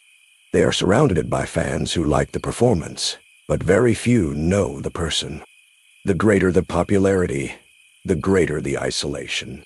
The more people like you, the less authentic you are, allowed to be. And yet, there is hope in this paradox. Authenticity may cost popularity, but it brings something deeper: connection. To be authentic is to be fully yourself. And that means not everyone will like you. But those who do like you, like the real you. The connection is rare, but it is true. One authentic relationship is worth more than 1,000 shallow admirers. Think of the candle in a dark room. If you dim your flame to please everyone, you disappear. But if you burn as you truly are, some will turn away from the brightness, but others will gather close. Authenticity divides, but it also attracts. And those it attracts are the ones who matter. The popularity paradox also warns us of another danger. When we live for popularity, we lose our ability to know ourselves. The constant adjustments, the endless pleasing, the reshaping of personality for approval, it slowly erases the memory of who we are. People ask, "Who am I?" But the real question becomes, who have I been pretending to be? The more people like the act, the more the actor forgets their own voice. In friendships, this paradox unfolds quietly. The friend who tries to be agreeable to everyone, who never says no, who never disagrees, may be invited everywhere. But when they are absent, no one misses them deeply, because no one truly knew them. The friend who is authentic, who sometimes disagrees, who sometimes refuses, who sometimes risks conflict, may have fewer friends, but those friendships are real, lasting, alive. Even in art, the pattern repeats. The artist who creates to please the market often succeeds for a time. Their work sells, their name rises, but their art feels shallow, and soon they are forgotten. The artist who creates authentically may be ignored at first, but their work carries truth, and truth endures. Popularity fades. Authenticity lasts. So what is the way forward? The answer is not to reject popularity completely. It is to stop chasing it. Popularity can come and go, but authenticity must remain. We must choose the courage to be disliked in order to live fully. We must accept that being real means losing some people, and that is not failure. It is freedom. The popularity paradox whispers a truth we all need to hear. If everyone likes you, it may be because no one truly knows you. If you want to be authentic, you must accept being disliked. Authenticity narrows the crowd, but deepens the bond. Popularity expands the crowd, but empties the soul. So the choice is ours. Do we want to be liked by everyone or known by a few? Do we want applause or do we want connection? Do we want to be popular or do we want to be authentic? The paradox is clear. The more people like you, the more less authentic you are. But the fewer people who truly see you, the more deeply you are loved. The next paradox is called the Selfishness Paradox. Caring for yourself makes you more useful to others. At first, this feels wrong, almost immoral. We are taught that selfishness is a flaw, that to put yourself first is to neglect the needs of others. From childhood, we are told to share, to give, to sacrifice. Heroes in stories are celebrated for their selflessness, for putting others before themselves. And yet, when we look closely at life, we find a deeper truth. People who neglect themselves, who give everything away, who pour out their energy without rest, often end up broken, empty, unable to help anyone at all. Meanwhile, those who care for themselves, who restore their strength, who protect their health and peace, are the ones who can give more fully, more consistently, more deeply. This is the selfishness paradox. By caring for yourself, you become more useful to others. Think of an empty glass. If it is empty, no matter how many people are thirsty, you cannot pour anything into their cups. You may want to, you may try to, but nothing comes out. The only way to serve is to refill the glass. Self-care is the act of refilling. Without it, the desire to give remains, but the ability to give disappears. Consider the body. If you never rest, if you never nourish yourself, if you never pause to breathe, your body begins to fail. At first, you may ignore the signs: fatigue, stress, irritability. You may push yourself harder, believing that sacrifice is noble. But eventually, the body breaks down. Illness comes. Exhaustion takes over. In the end, you cannot help yourself, let alone others. But when you sleep well, eat well, move your body, care for your health, you gain strength. And with that strength, you can carry others too. The same is true for the mind. A mind that never rests, that never enjoys quiet, that never tends to its own peace, becomes restless and weak. Imagine a caregiver who spends every hour serving others, never pausing to breathe. Their patience thins, their kindness fades, their ability to listen disappears. They may still perform the duties of care, but without warmth, without presence, without true giving. But if that same caregiver takes even a little time to restore themselves, to rest, to walk, to sit in silence, they return with new patience, new energy, new compassion.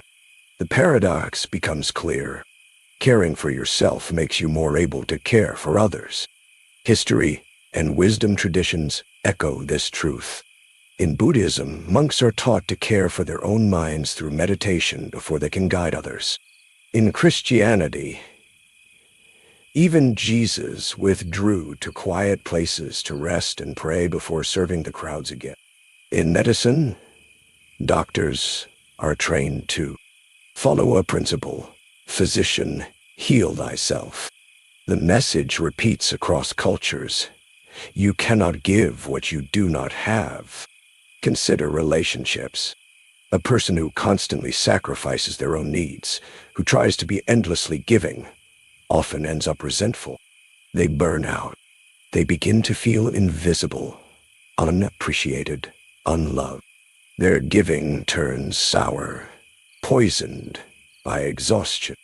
But someone who honors their own needs, who rests when they are tired, who says no when they must, who maintains their own identity, can give without resentment. Their care is real because it comes from fullness, not from emptiness. The selfishness paradox also reveals itself in work. An employee who never takes breaks, who always says yes, who burns themselves out in service of the company, may look admirable at first, but eventually their productivity collapses. Their creativity vanishes. Their mistakes increase. In the end, their endless giving becomes harmful to both themselves and the organization. Meanwhile, an employee who takes time to rest, who sets boundaries, who balances work with renewal, may appear less selfless, but their contribution lasts. They are useful not for a week or a month, but for years.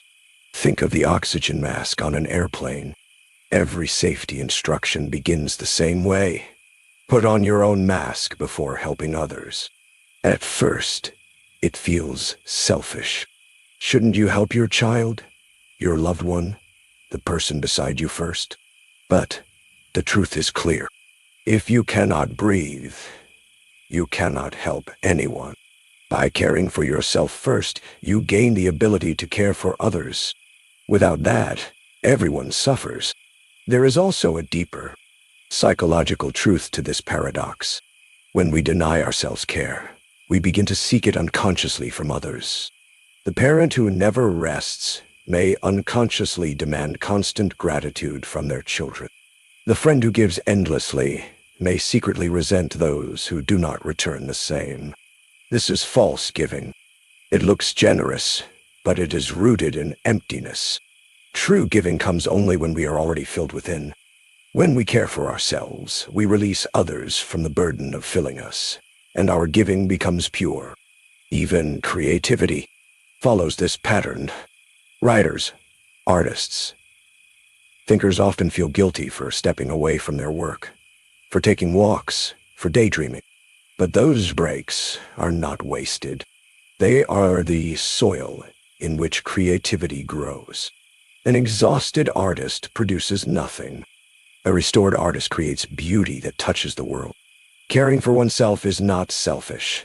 It is the foundation of contribution. Think of nature. A tree must draw water and sunlight for itself first. Its roots dig deep. Its leaves open wide. And only then can it bear fruit. That fruit feeds others. But if the tree starves itself of water and sun, it withers. It cannot feed anyone. Humans are no different. Our fruit, our kindness, our creativity, our service appears only when we nourish our own roots. The selfishness paradox also challenges our cultural idea of selflessness.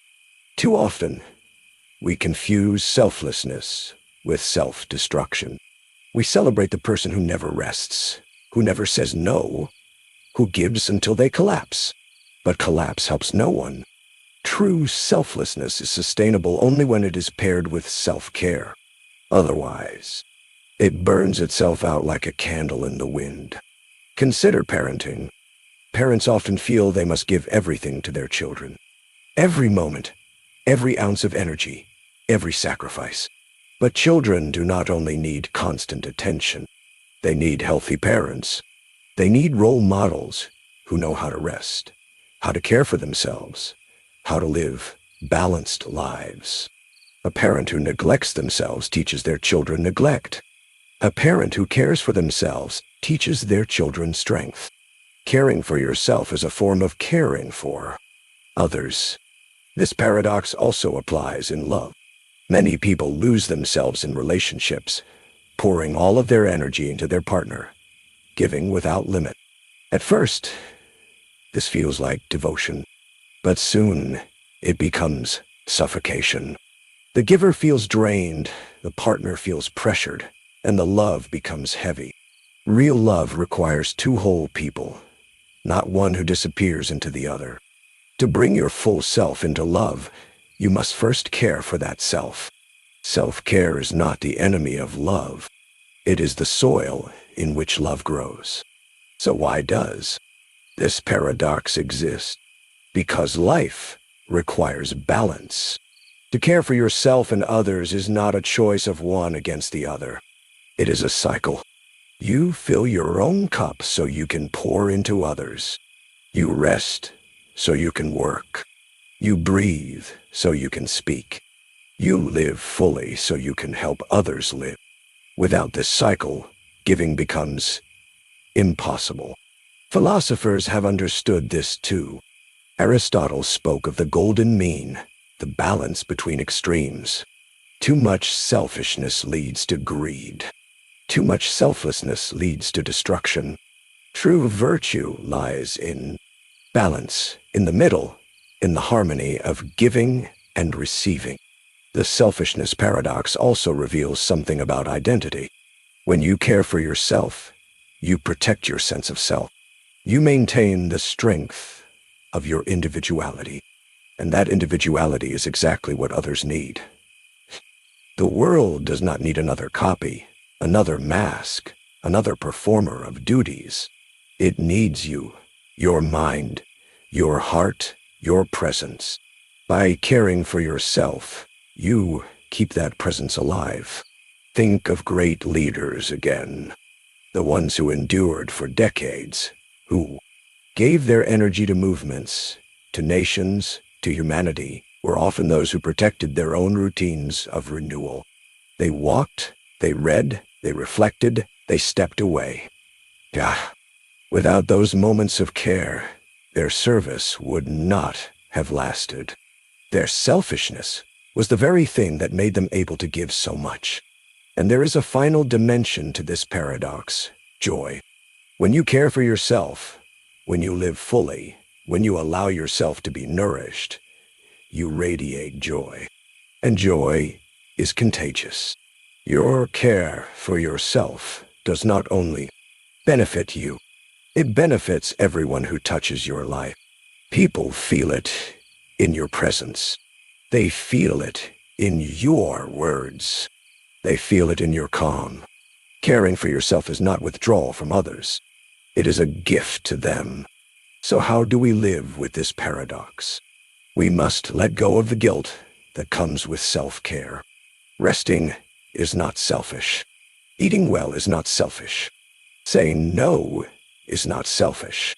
Protecting your time is not selfish.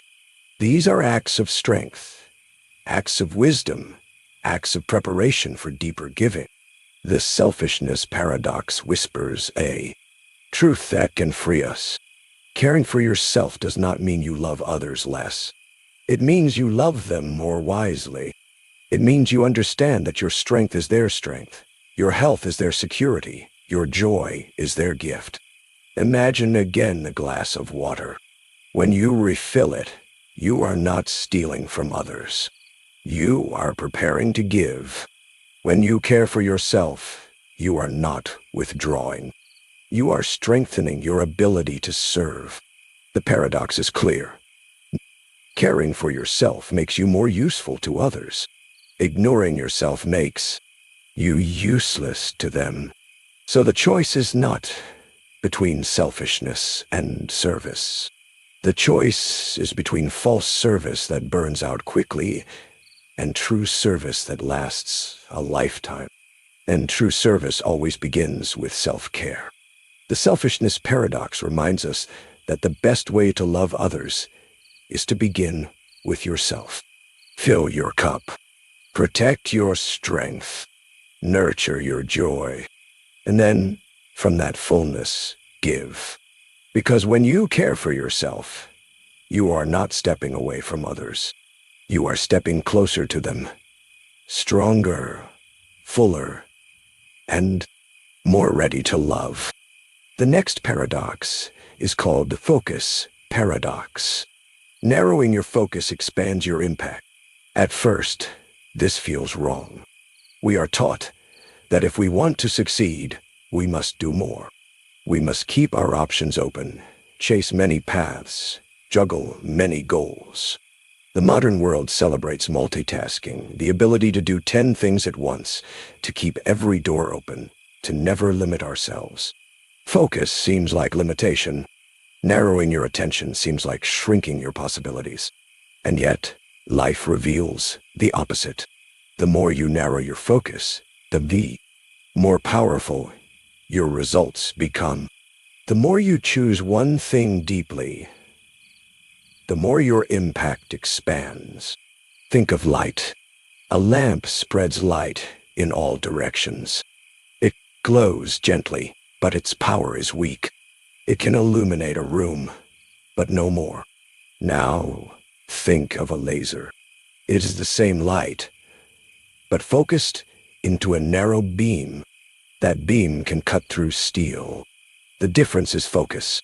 Scattered light warms. Focused light transforms. The human mind is no different. A scattered life warms nothing. A focused life changes everything. Consider the student who tries to master 5 subjects at once, dabbling in each, never going deep. They know a little of everything, but not enough of anything. Now consider the student who narrows their focus to one subject, one craft, one passion. At first, it looks limiting, but in time, they go deep. They master the details. They understand the structure. They discover insights that others cannot see. Their focus gives them depth, and depth creates impact. The focus paradox is visible in careers. Many people try to keep every door open. They chase multiple jobs, multiple side hustles, multiple skills, always afraid to commit to one path. But this constant scattering keeps them average in everything and excellent in nothing. Their impact is small because their energy is diluted. Meanwhile, those who choose one focus, who dedicate themselves to one craft, often rise higher. Their mastery makes them indispensable. Their narrow focus gives them wide influence. History proves this truth again and again. Great figures were not those who chased everything, but those who focused on one thing with intensity. Einstein narrowed his attention to physics, and his focus expanded our understanding of the universe. Mother Teresa narrowed her focus to serving the poor, and her impact expanded to the entire world. Steve Jobs narrowed his focus to design and technology, and his vision transformed industries. Narrow focus did not limit them. It amplified them. The same paradox appears in relationships. Someone who tries to please everyone, who spreads their attention across endless acquaintances, often ends up with many shallow connections, but no deep bonds. Meanwhile, someone who focuses on a few true relationships, who invests time and energy into them, experiences depth of love, trust, and intimacy that touches generations. Narrowing focus expands the impact of love. Think of the farmer. If they scatter seeds randomly across fields, some may grow, but many will wither. The harvest is small because the effort was scattered. But if they focus their seeds on one well-prepared field, water it, tend it, nurture it, the harvest is abundant. The paradox is clear. Scattering looks like abundance, but focus creates abundance. In the modern age, the focus paradox is more relevant than ever. Technology tempts us with endless distractions. Every moment, notifications, messages, videos, advertisements pull at our attention. We live in a culture of scattering, but scattering weakens us. The more directions we pull our attention, the less impact we have in any. Focus is the rare skill now. To give your mind fully to one task is an act of power. Narrow focus is the secret strength in a distracted age. Even in health, this paradox shows itself. People try to fix everything at once. Diet, exercise, sleep, habits, scattering their energy across 10 new resolutions. But within weeks, the effort collapses. Nothing lasts. But if If they choose one focus, perhaps just daily walking or just improving sleep, that focus creates momentum. And once one area strengthens, others follow. Narrow focus expands health. The same is true in creativity. An artist who tries to master every medium at once, painting, music, sculpture, photography, may learn a little of each but never excel in any. But an artist who chooses one medium and focuses deeply creates works that resonate for generations. The paradox is not that focus limits creativity. It is that focus unlocks it. Why does this paradox exist? Because energy is finite. Attention is limited. When scattered, it is weak. When focused, it is strong. Imagine water. A river that flows wide and shallow cannot cut through rock, but a river that narrows into a gorge carves canyons. Focus is the narrowing that gives life its carving power. There is also a psychological truth here. Focus reduces anxiety. When you chase too many things, your mind is restless, always worrying about what you missed, what you dropped, what you forgot.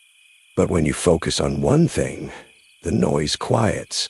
You know where to place your energy. You feel peace. Focus not only expands impact, it restores calm. The focus paradox teaches us that depth matters more than breadth. A book read deeply, reflected on, absorbed, can change your life. 10 books skimmed or forgotten within weeks. A single friendship nurtured can bring more joy than 100 casual acquaintances. One project completed fully can open more doors than 10 abandoned halfway.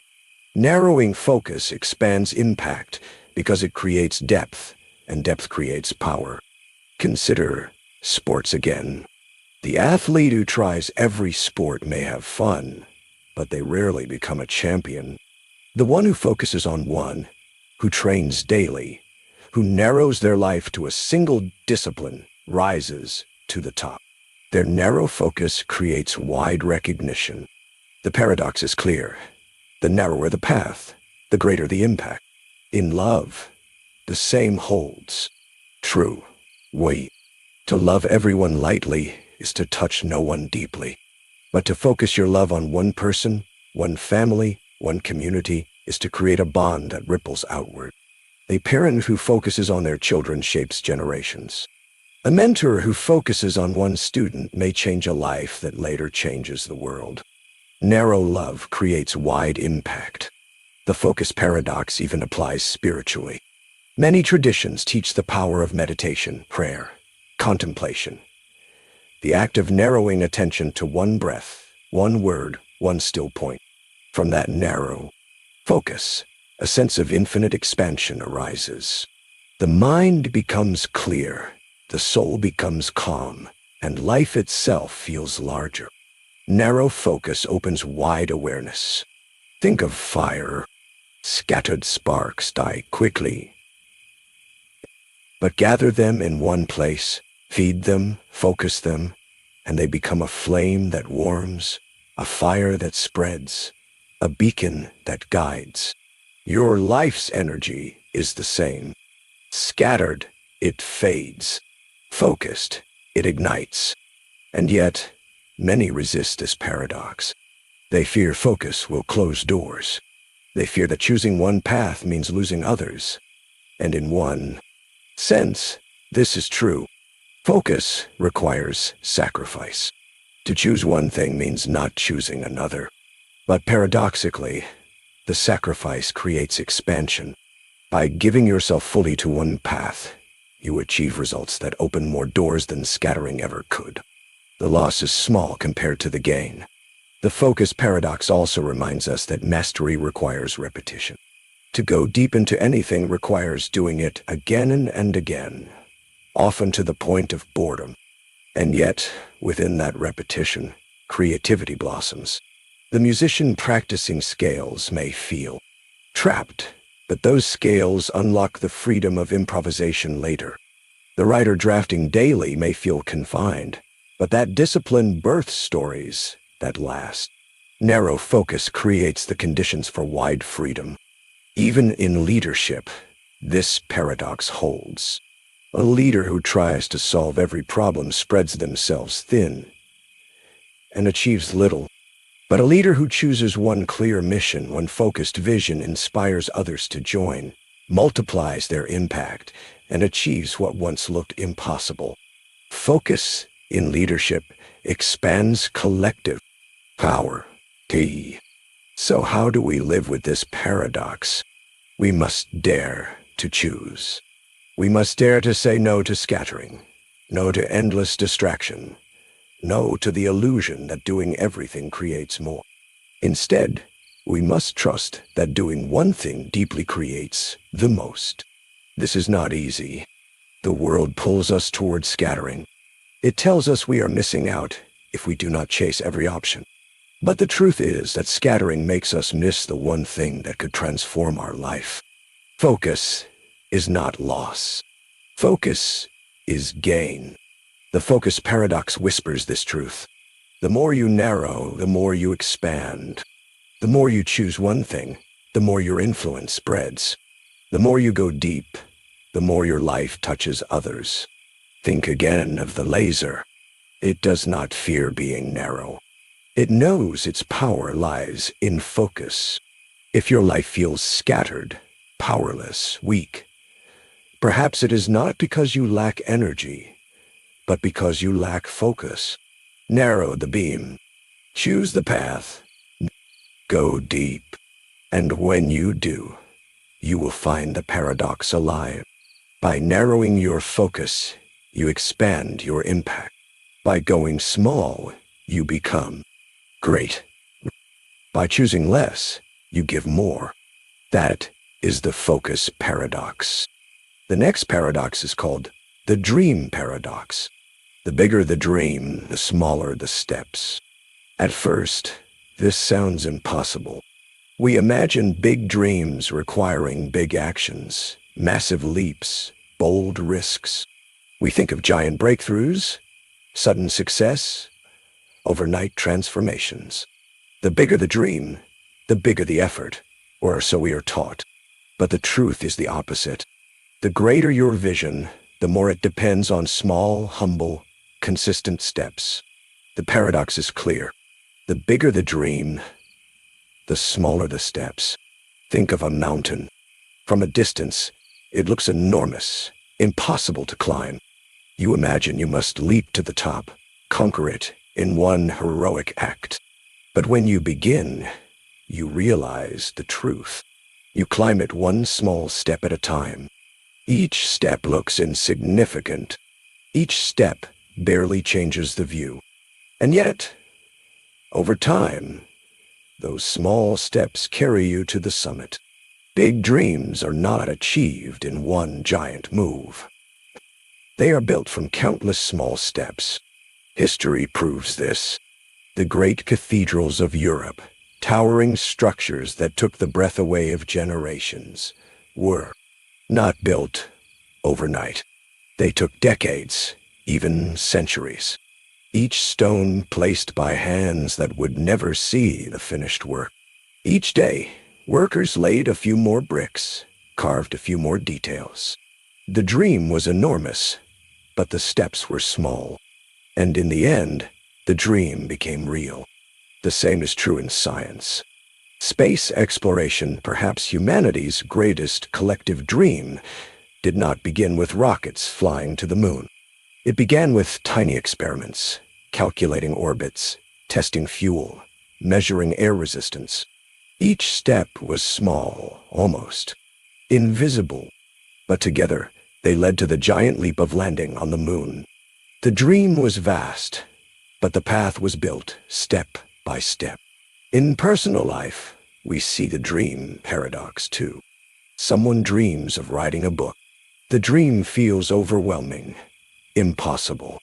How can one person create hundreds of pages? But the only way to do it is to write one sentence, then another, then another. Each small step looks insignificant, but over time the sentences become chapters, and the chapters become a book. The bigger the dream, the smaller the steps. Why does this paradox exist? Because big dreams are too heavy to carry all at once. They crush us with their weight. If you stare at the size of the dream, it paralyzes you. You cannot leap from earth to stars. You cannot jump from beginning to mastery. But if you break it into steps, it becomes possible. Each small action feels light. Each step feels manageable. And over time, the impossible becomes inevitable. Consider health. Someone dreams of transforming their body, becoming fit and strong. They imagine radical diets, extreme workouts, overnight change. But these big moves rarely last. They collapse under their own weight. The real path is small, drinking more water, walking each day, lifting a little more each week. Tiny changes compound. The dream is big, but the steps must be small. Think of money. A person dreams of financial freedom. They imagine hitting the lottery, striking a huge deal, making millions in one move. But real wealth grows differently. It grows from small habits, saving consistently, investing wisely, avoiding unnecessary debt. $1 here, $1 there. The compounding of small steps builds the great dream. Even in relationships, the dream paradox holds. Couples often dream of lifelong love, of decades of connection. But such a dream is not achieved through one grand gesture. It is achieved through small daily acts, listening, forgiving, laughing, sharing meals, offering a touch. The dream of lasting love is built not on fireworks, but on steady sparks. Big love is carried by small steps. The paradox also protects us from despair. When we dream big, failure feels inevitable if we look only at the outcome. The mountain looks too high, the project too vast, the dream too far. But when we focus on small steps, failure disappears. Can you take one more step? Can you write one more line? Can you save one more dollar? The answer is always yes. Small steps turn despair into progress. There is a deep psychological truth here. The human brain resists massive change. It fears risk. It resists uncertainty. It rebels against overwhelming goals. But it accepts small steps. Small steps slip past resistance. They build momentum. They train the mind to trust progress. Over time, those small steps create transformation that once seemed impossible. Think of learning an instrument. The dream may be to perform on stage, to play with mastery, to create music that moves hearts. But you cannot start there. You begin with one note, one chord, one exercise repeated endlessly. At first, the dream feels far away, but each small practice builds skill, and one day, without realizing it, you are living the dream you once imagined. The dream paradox also explains why so many people fail to achieve their dreams. They expect giant steps. They expect quick results. They want the mountain in a day, the book in a week, the love in a month, the wealth in a year. When the giant step fails, they give up. They do not understand that the dream demands small steps. The dream is not lost. It is only waiting for patience. There is beauty in this paradox. It reminds us that we do not need to have everything figured out. We do not need to see the whole staircase. We only need to take the next step. The dream guides us, but the steps carry us. The bigger the dream, the smaller the steps, and the smaller the steps, the more likely we are to continue. Think of art again. The painter dreams of a masterpiece, but begins with a single brushstroke. The musician dreams of a symphony, but begins with a single note. The architect dreams of a city, but begins with a single line on paper. The paradox is not an obstacle. It is a gift. It makes the dream possible. Even spiritually, this paradox appears. People dream of enlightenment, of peace, of wisdom, but such dreams are not gained in one revelation. They are gained through small daily practices. One prayer, one meditation, one act of kindness. Each step seems small, but together they carry the soul toward the vast dream of transcendence. The dream paradox also humbles us. It teaches patience. It reminds us that nothing lasting is built overnight. The tallest trees grow slowly. The strongest bonds deepen over years. The most powerful changes are often invisible at first. Big dreams are not fragile. They are simply patient. They wait for the small steps to catch up. So how do we live with this paradox? We stop demanding giant leaps from ourselves. We stop waiting for the perfect moment to transform everything. We accept the path of small steps. We celebrate the daily progress, the single action, the one move forward. We let the dream stay big, but we let the steps stay small. The dream paradox whispers to us a comforting truth. You do not need to conquer the mountain today. You only need to take the next step. You do not need to finish the book today. You only need to write the next sentence. Bow. You do not need to reach the final goal today. You only need to move closer. Small steps, repeated, create big dreams realized. And here is the final beauty.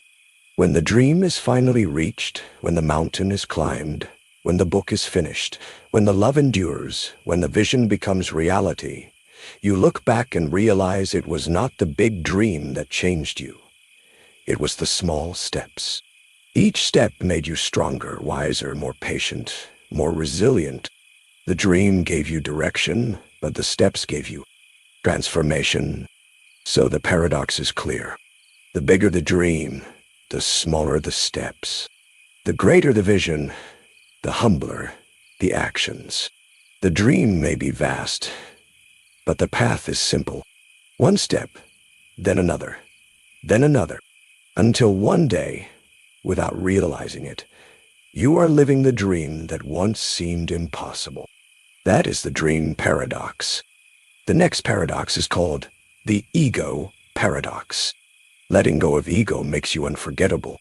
At first, this seems impossible to believe. How can letting go of ego, the very thing that makes us feel important, make us unforgettable?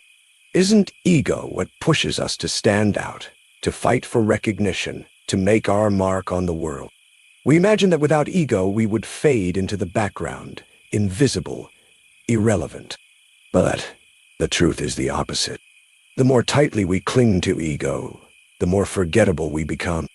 And the more we release it, the more deeply we touch others, leaving a legacy that outlives us. Think of people you have known in your own life. The ones who constantly talk about themselves, who seek validation at every turn, who fight to appear important. Do they leave a lasting impression? Rarely. Their presence is heavy. Their memory shallow. Now think of someone humble, someone who made you feel seen, who listened deeply, who acted without needing the spotlight. That person remains in your memory. They did not try to be unforgettable, but they became unforgettable because their presence was real. The ego paradox shows itself in leadership. A leader who rules through ego demands recognition, demands obedience, demands loyalty. At first, they may look powerful, but when they are gone, little remains. People remember the fear, the arrogance, the self-importance, but not the person. Their ego suffocates their legacy. On the other hand, a leader who lets go of ego, who serves others, who empowers rather than dominates, leaves a mark that endures. Their humility becomes strength.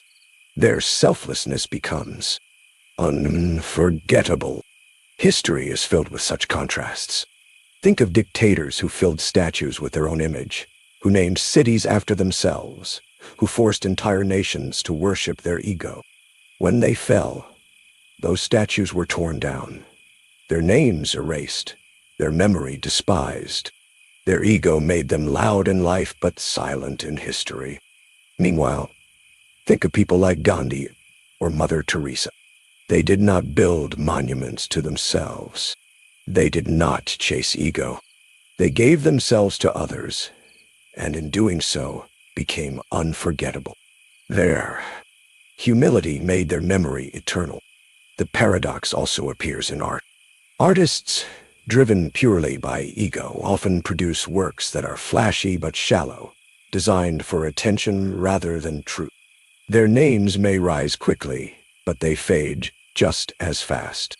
Meanwhile, artists who release ego, who serve the art itself, who seek truth instead of applause, create works that endure for centuries. Shakespeare, Van Gogh, Beethoven, each poured themselves into their work, not for ego, but for expression. They became unforgettable not because they sought fame, but because they sought truth. In personal life, we see the same paradox. A friend who constantly needs to prove they are right, who always turns the conversation toward themselves, who cannot release their ego, often drives people away. They may win arguments, but they lose connection. Another friend, humble, present, willing to admit mistakes, willing to listen, leaves a deep mark. Their lack of ego creates space for genuine connection, and connection is what makes people unforgettable. Why does this paradox exist? Because ego is shallow. Ego feeds on appearance, not essence. Ego chases recognition, not reality. And when we live for ego, we become hollow, a performance rather than a presence. People may notice us for a moment, but they forget quickly because nothing real touched them. When we let go of ego, we allow our true selves to emerge. We allow authenticity, kindness, truth to shine. And those are the things people remember. Think of a candle. A candle that tries to shine brighter than all others burns out quickly. Its flame consumes itself, leaving only smoke. But a candle that burns steadily, without comparison, lights the room quietly and reliably. People remember the warmth, the light, not the ego of the flame. The ego paradox also reveals itself in work. In teams, the person driven by ego wants credit for everything. They compete with their colleagues, hoard opportunities, insist on recognition. But their work often suffers because their focus is on themselves, not on the mission. And when they leave, the team forgets them. Another person who lets go of ego, who contributes selflessly, who lifts others, often becomes the most remembered. They are trusted, valued, respected. Their absence is felt deeply. Even spiritually, the paradox appears. Many traditions teach that ego is the greatest obstacle to enlightenment, to peace, to meaning. The self that clings, that demands, that insists, blocks the soul from true connection. But when ego dissolves, something greater appears. Compassion, love, presence. People who live without ego radiate a quiet power that is unforgettable. They do not try to impress, but their very being leaves a mark. Psychology explains part of this paradox too. Ego-driven people trigger resistance in others. We instinctively push back against arrogance, against self-centeredness, against pride. But we are drawn to humility, to kindness, to presence. Letting go of ego makes people feel safe around you, seen around you, valued around you. And when someone makes you feel that way, you never forget them. Think of family. Parents who lead with ego, who demand obedience, who insist on their superiority, may be obeyed, but they are not loved deeply. Parents who let go of ego, who admit mistakes, who show vulnerability, who love without condition, are remembered forever. Children may forget the lectures, but they never forget the moments of authenticity. The ego paradox also appears in love. Romantic relationships built on ego, on possession, on control, on needing to be admired, collapse. Love cannot survive ego. But when two people release ego, when they love without needing to dominate, when they care more about giving than about appearing powerful, love flourishes. And that love becomes unforgettable, even beyond the lives of those who lived it. So how do we live with this paradox? We practice humility. We practice letting go of the need to be right, the need to be admired, the need to be seen as important. We focus instead on being real, on being kind, on being present. Ego shouts. Authenticity whispers. And the whispers last longer than the shouts. Think of great teachers. The ones remembered most are not those who demanded worship, but those who gave themselves to their students. Their humility made them powerful. Their lack of ego made them unforgettable. Letting go of ego is not weakness. It is strength. It takes courage to admit mistakes. It takes power to step out of the spotlight and lift others up. It takes wisdom to know that being unforgettable is not about being seen by everyone, but about touching a few deeply. The ego paradox whispers a truth that can free us. If you want to be remembered, stop trying to be remembered. If you want to be unforgettable, stop trying to impress. Focus on truth, on love, on service, on presence. The ego fades, but the essence remains. And it is the essence people remember. Think of water. It does not boast. It does not demand. It does not claim importance. It flows quietly, shaping valleys, wearing down stone, sustaining life. It seems humble, almost invisible. And yet, nothing is more unforgettable than water, because everything depends on it. Ego is fire, bright, loud, consuming. Essence is water, quiet, humble, eternal. So the paradox is clear. Letting go of ego makes you unforgettable, because ego is temporary, but essence is eternal. Ego is noise, but humility is music. Ego fades with time, but authenticity endures. The more you release ego, the more deeply you are remembered. Not for your titles, not for your wealth, not for your performance, but for your truth. That is the ego paradox. The next paradox is called the decision paradox. The best choice is often no choice at all. At first, this feels wrong. We are taught from the beginning of our lives that choices define us. Our power lies in choosing what school to attend, what career to pursue, what partner to love, what goals to chase. Life feels like a long series of decisions, and our worth seems tied to how wisely we make them. The ability to choose appears to be freedom itself, and yet the paradox whispers something unsettling. Sometimes the best choice is no choice at all. To understand this, think of standing in front of a wall of books. Hundreds of titles stare back at you. You want to choose the perfect book, the one that will change your life, the one that will give you exactly what you need. But the more you look, the harder it becomes. Every choice excludes another. Every decision feels heavy. Instead of joy, you feel anxiety. And sometimes, when you give up the struggle, when you simply reach out and take the first book that calls to you without overthinking, you find exactly what you needed. Ha! The choice dissolved when you stop choosing. This is the strange truth. Choice can paralyze us. Too many options do not create freedom.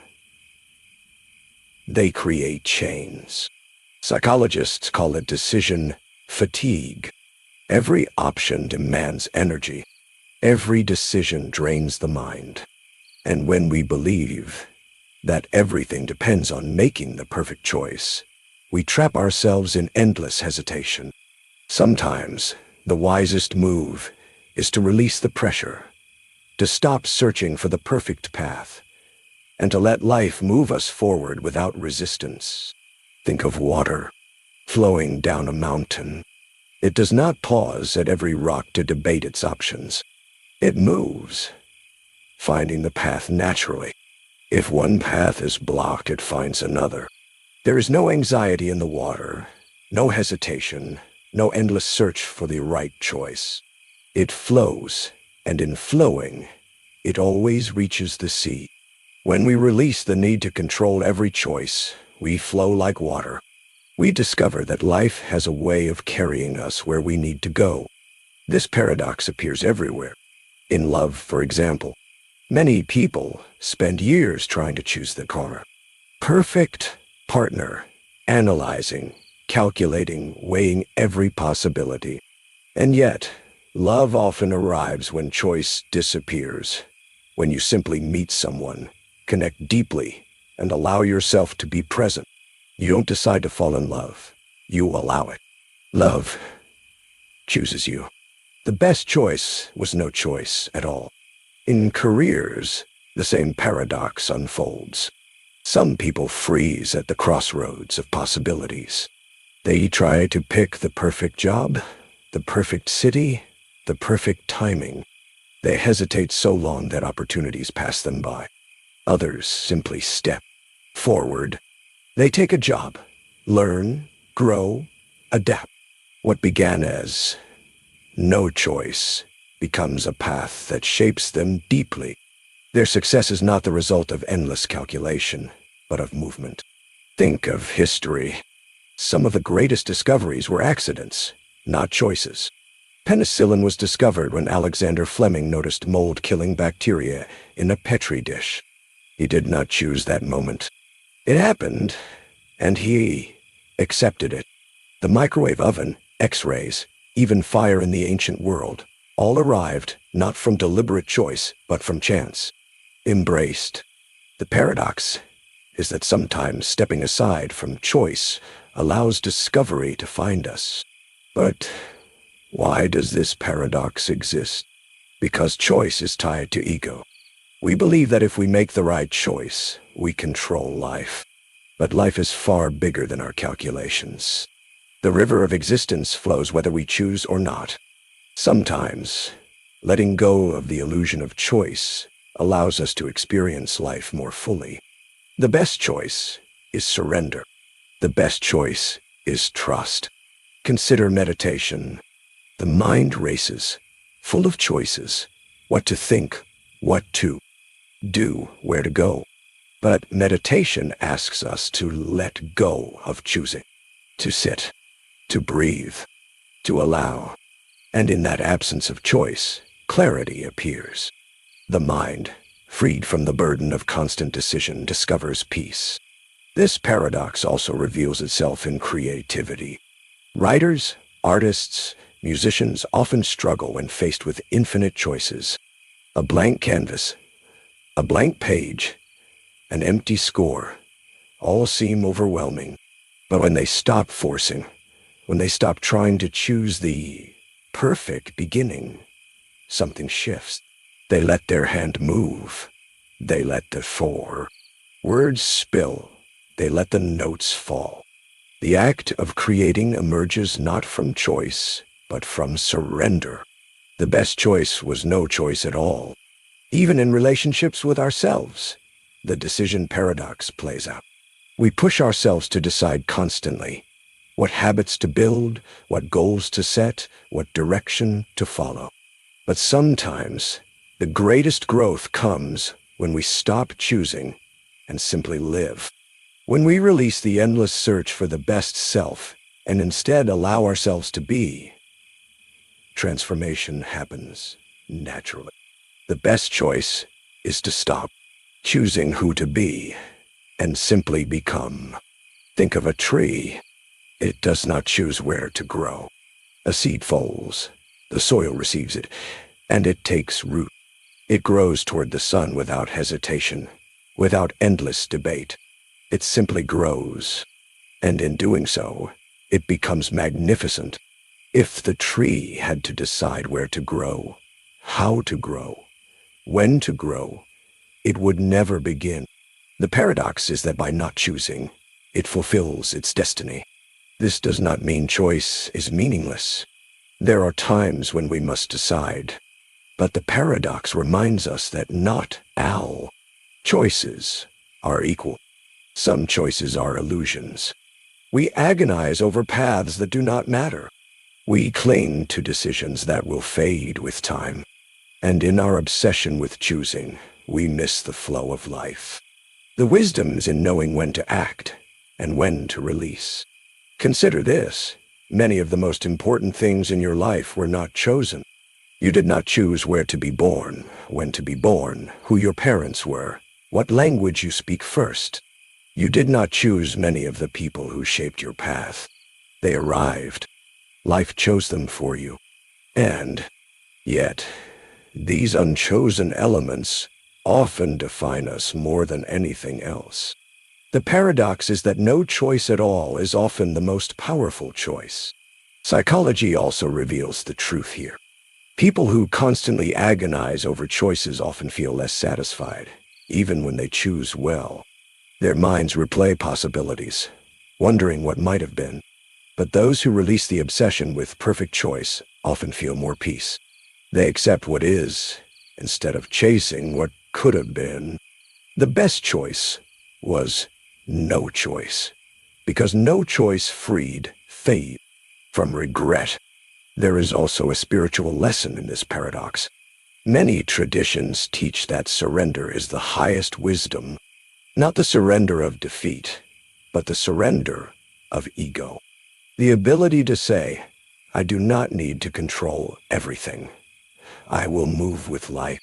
In that surrender, peace arrives. And peace is often the greatest choice we could ever make.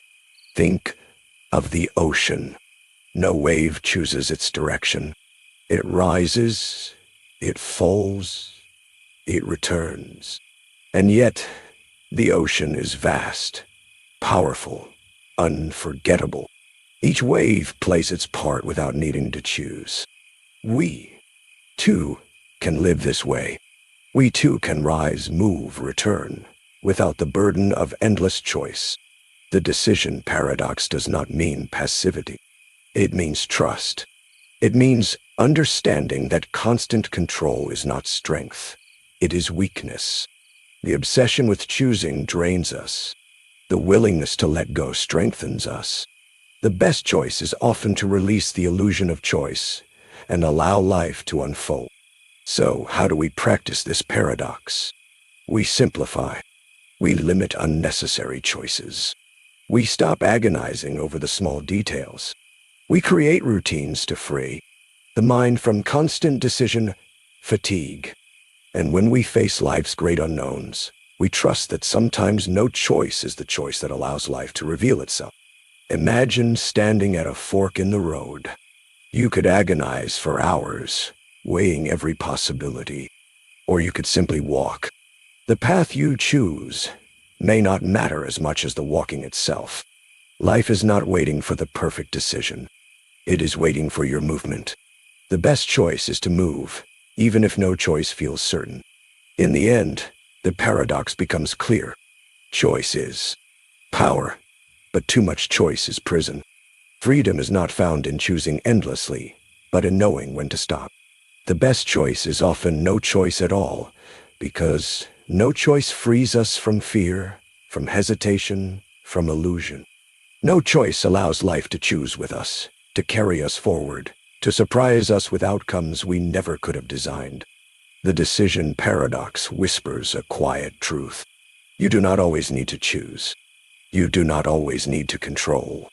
Sometimes, the wisest path is to release the burden, to let life unfold, to trust the flow. And when you do, you often discover that what comes is greater than anything you could have chosen yourself.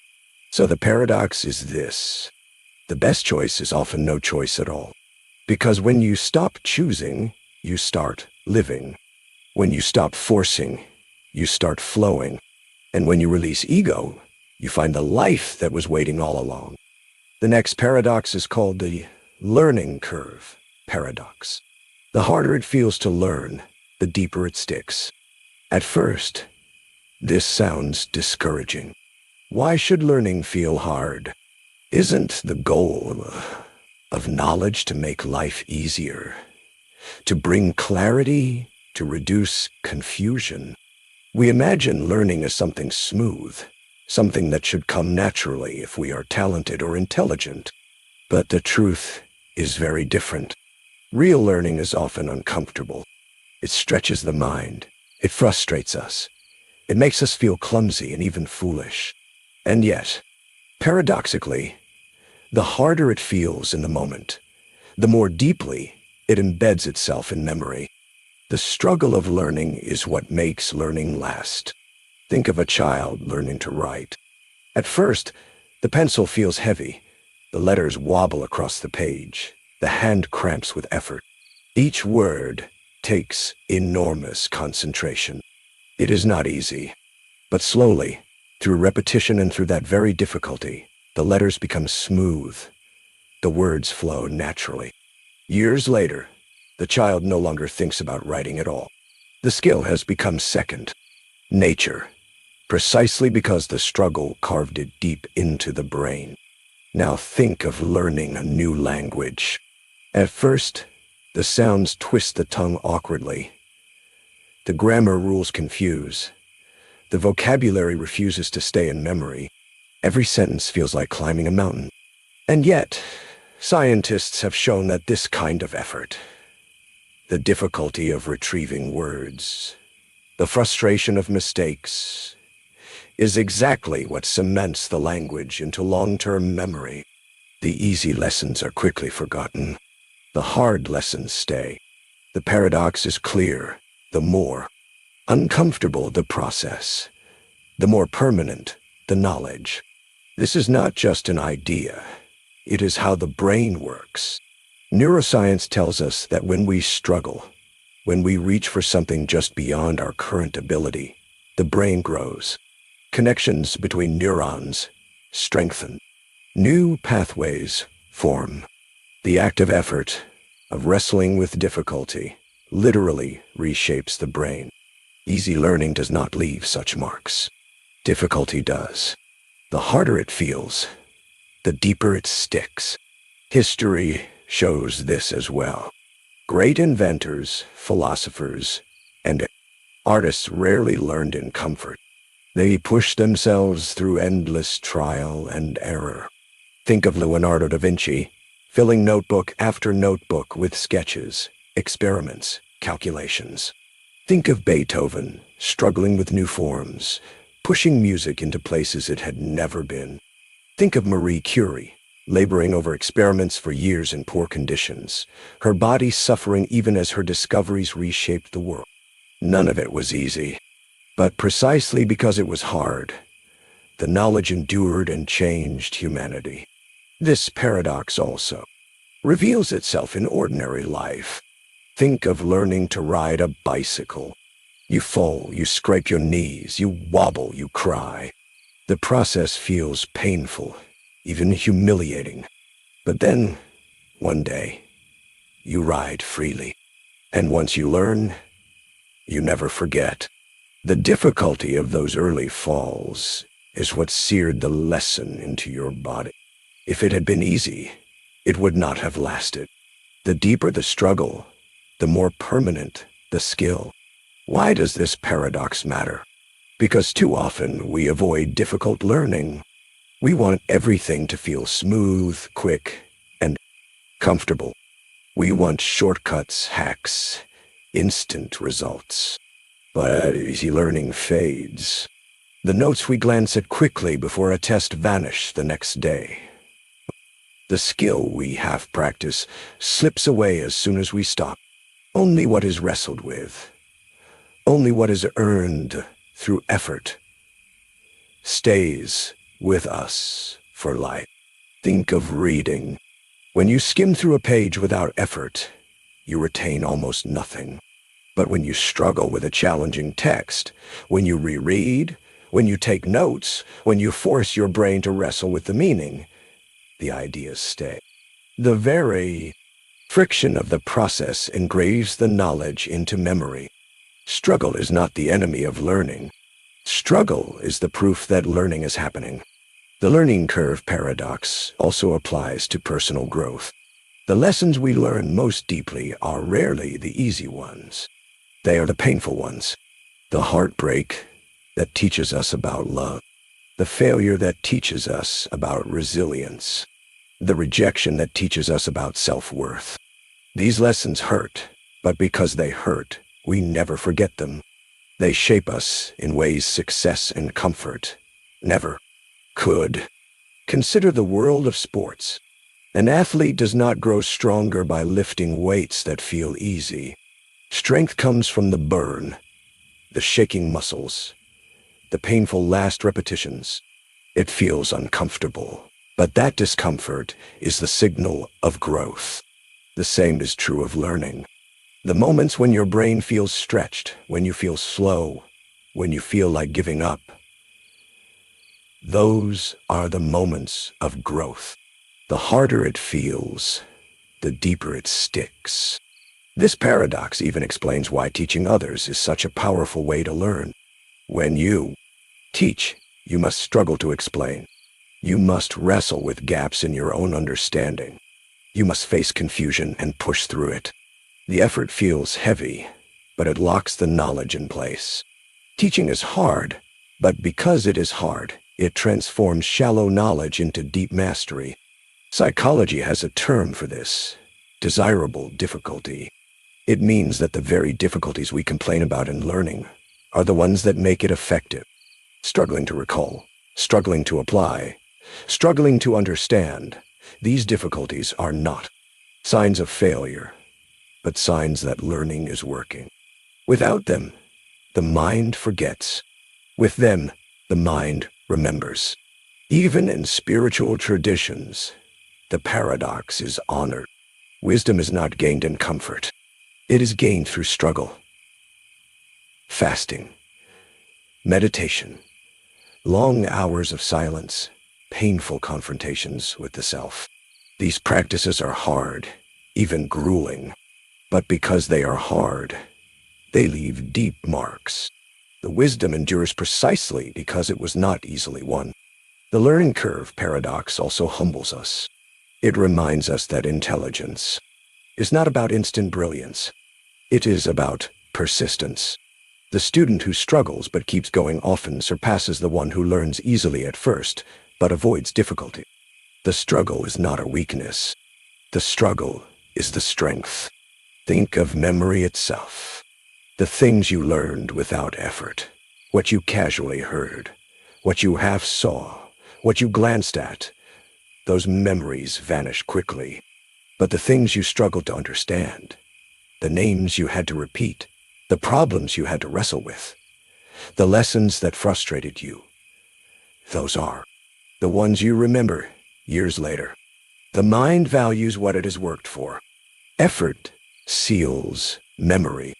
This paradox also invites us to reframe frustration. When you feel frustrated in learning, it is not a sign of failure. It is a sign of progress.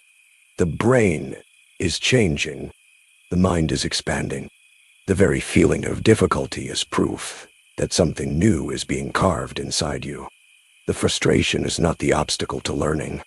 It is the essence of learning. Even in art, we see this paradox. A painter struggling for weeks to master a technique will remember it forever. A musician fighting through mistakes will one day play effortlessly because of those mistakes. An actor stumbling through lines will carry the role more deeply because of the stumbles. The struggle becomes the source of authenticity. So how should we live with the learning curve paradox? We should stop fearing difficulty. We should welcome it. We should understand that the discomfort of learning is not punishment, but blessing. Every time we feel clumsy, lost, or overwhelmed, we are being changed.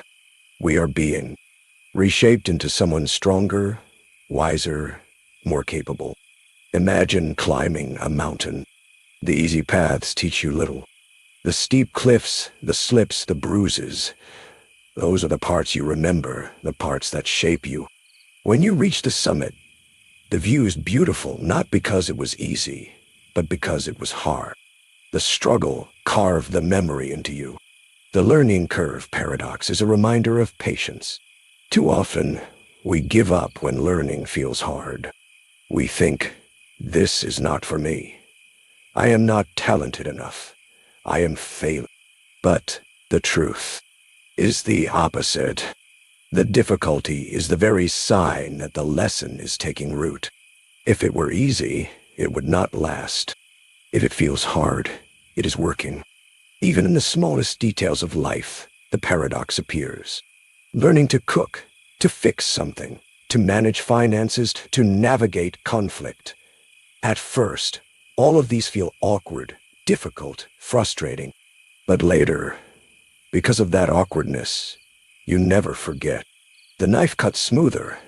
The repair feels natural. The conversation flows. The skill sticks because the struggle made it real. So, the next time you face difficulty in learning, pause. Do not see it as failure. See it as engraving. Every moment of struggle is carving the lesson deeper into your mind. Every frustration is a chisel shaping your growth. Every difficulty is a teacher, not an enemy. The paradox is clear.